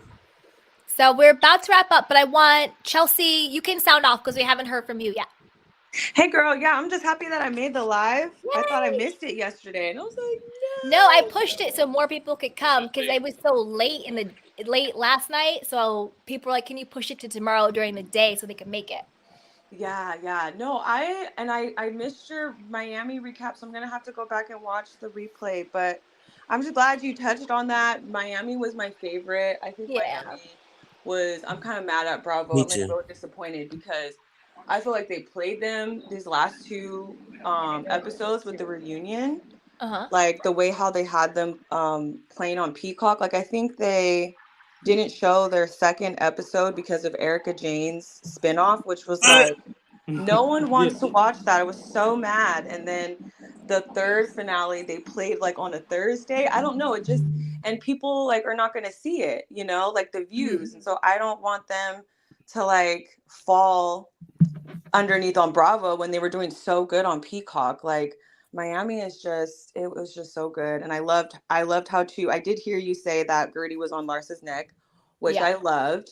I just, having a family member of mine have breast cancer, I would never, ever, ever think to then go share it with other people before she didn't get the chance to do that. And the fact that Larsa can't comprehend that is literally like having me scream at my TV, but there are just some people that are that dense, and she is that dense. So I just have to leave it there that, and Lisa is the exact same. And I see Lisa, like, I actually seen a comment that she wrote on someone's page on Instagram, like Kiki's still trying to create this narrative. And I feel like it's not Kiki, it's the fans. But it's not a narrative. We're just calling you out, Lisa, for what you're doing. Like it's one thing to tell Kiki that I can't fix your trauma. But I also think that she's overlooking the fact that you didn't just disrespect Kiki. You disrespected everyone who lived in Mexico or who lives like that. She said when she tossed the food, I can guarantee you what I'm tossing the dogs is better what they're getting fed. That is so beyond disrespectful. And she is saying like the whole, I'm fighting for my life. How could you literally sit there and say that to someone who is legitimately fighting for their life?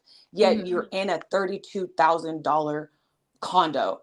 Like the evaluation here is just beyond me, but that's just my little 2 cents. I love it. So yay. Thank you, sweetheart. Okay. So does anybody else have any last parting words? I have 2 more. Okay, Tay, you go, Like, sweetheart. and any of you guys watching Summer House? Yeah, just go ahead, sweetheart. Just go. Oh yeah, and did you see the trailer for the Real Housewives of New Jersey season 14? Oh yes. Tay, just keep going because I'm about to get off. Yeah. And this whole Margaret versus Jackie, I think I'm Team Jackie. Rachel Oh god. calling Teresa a bully, like that's a reach.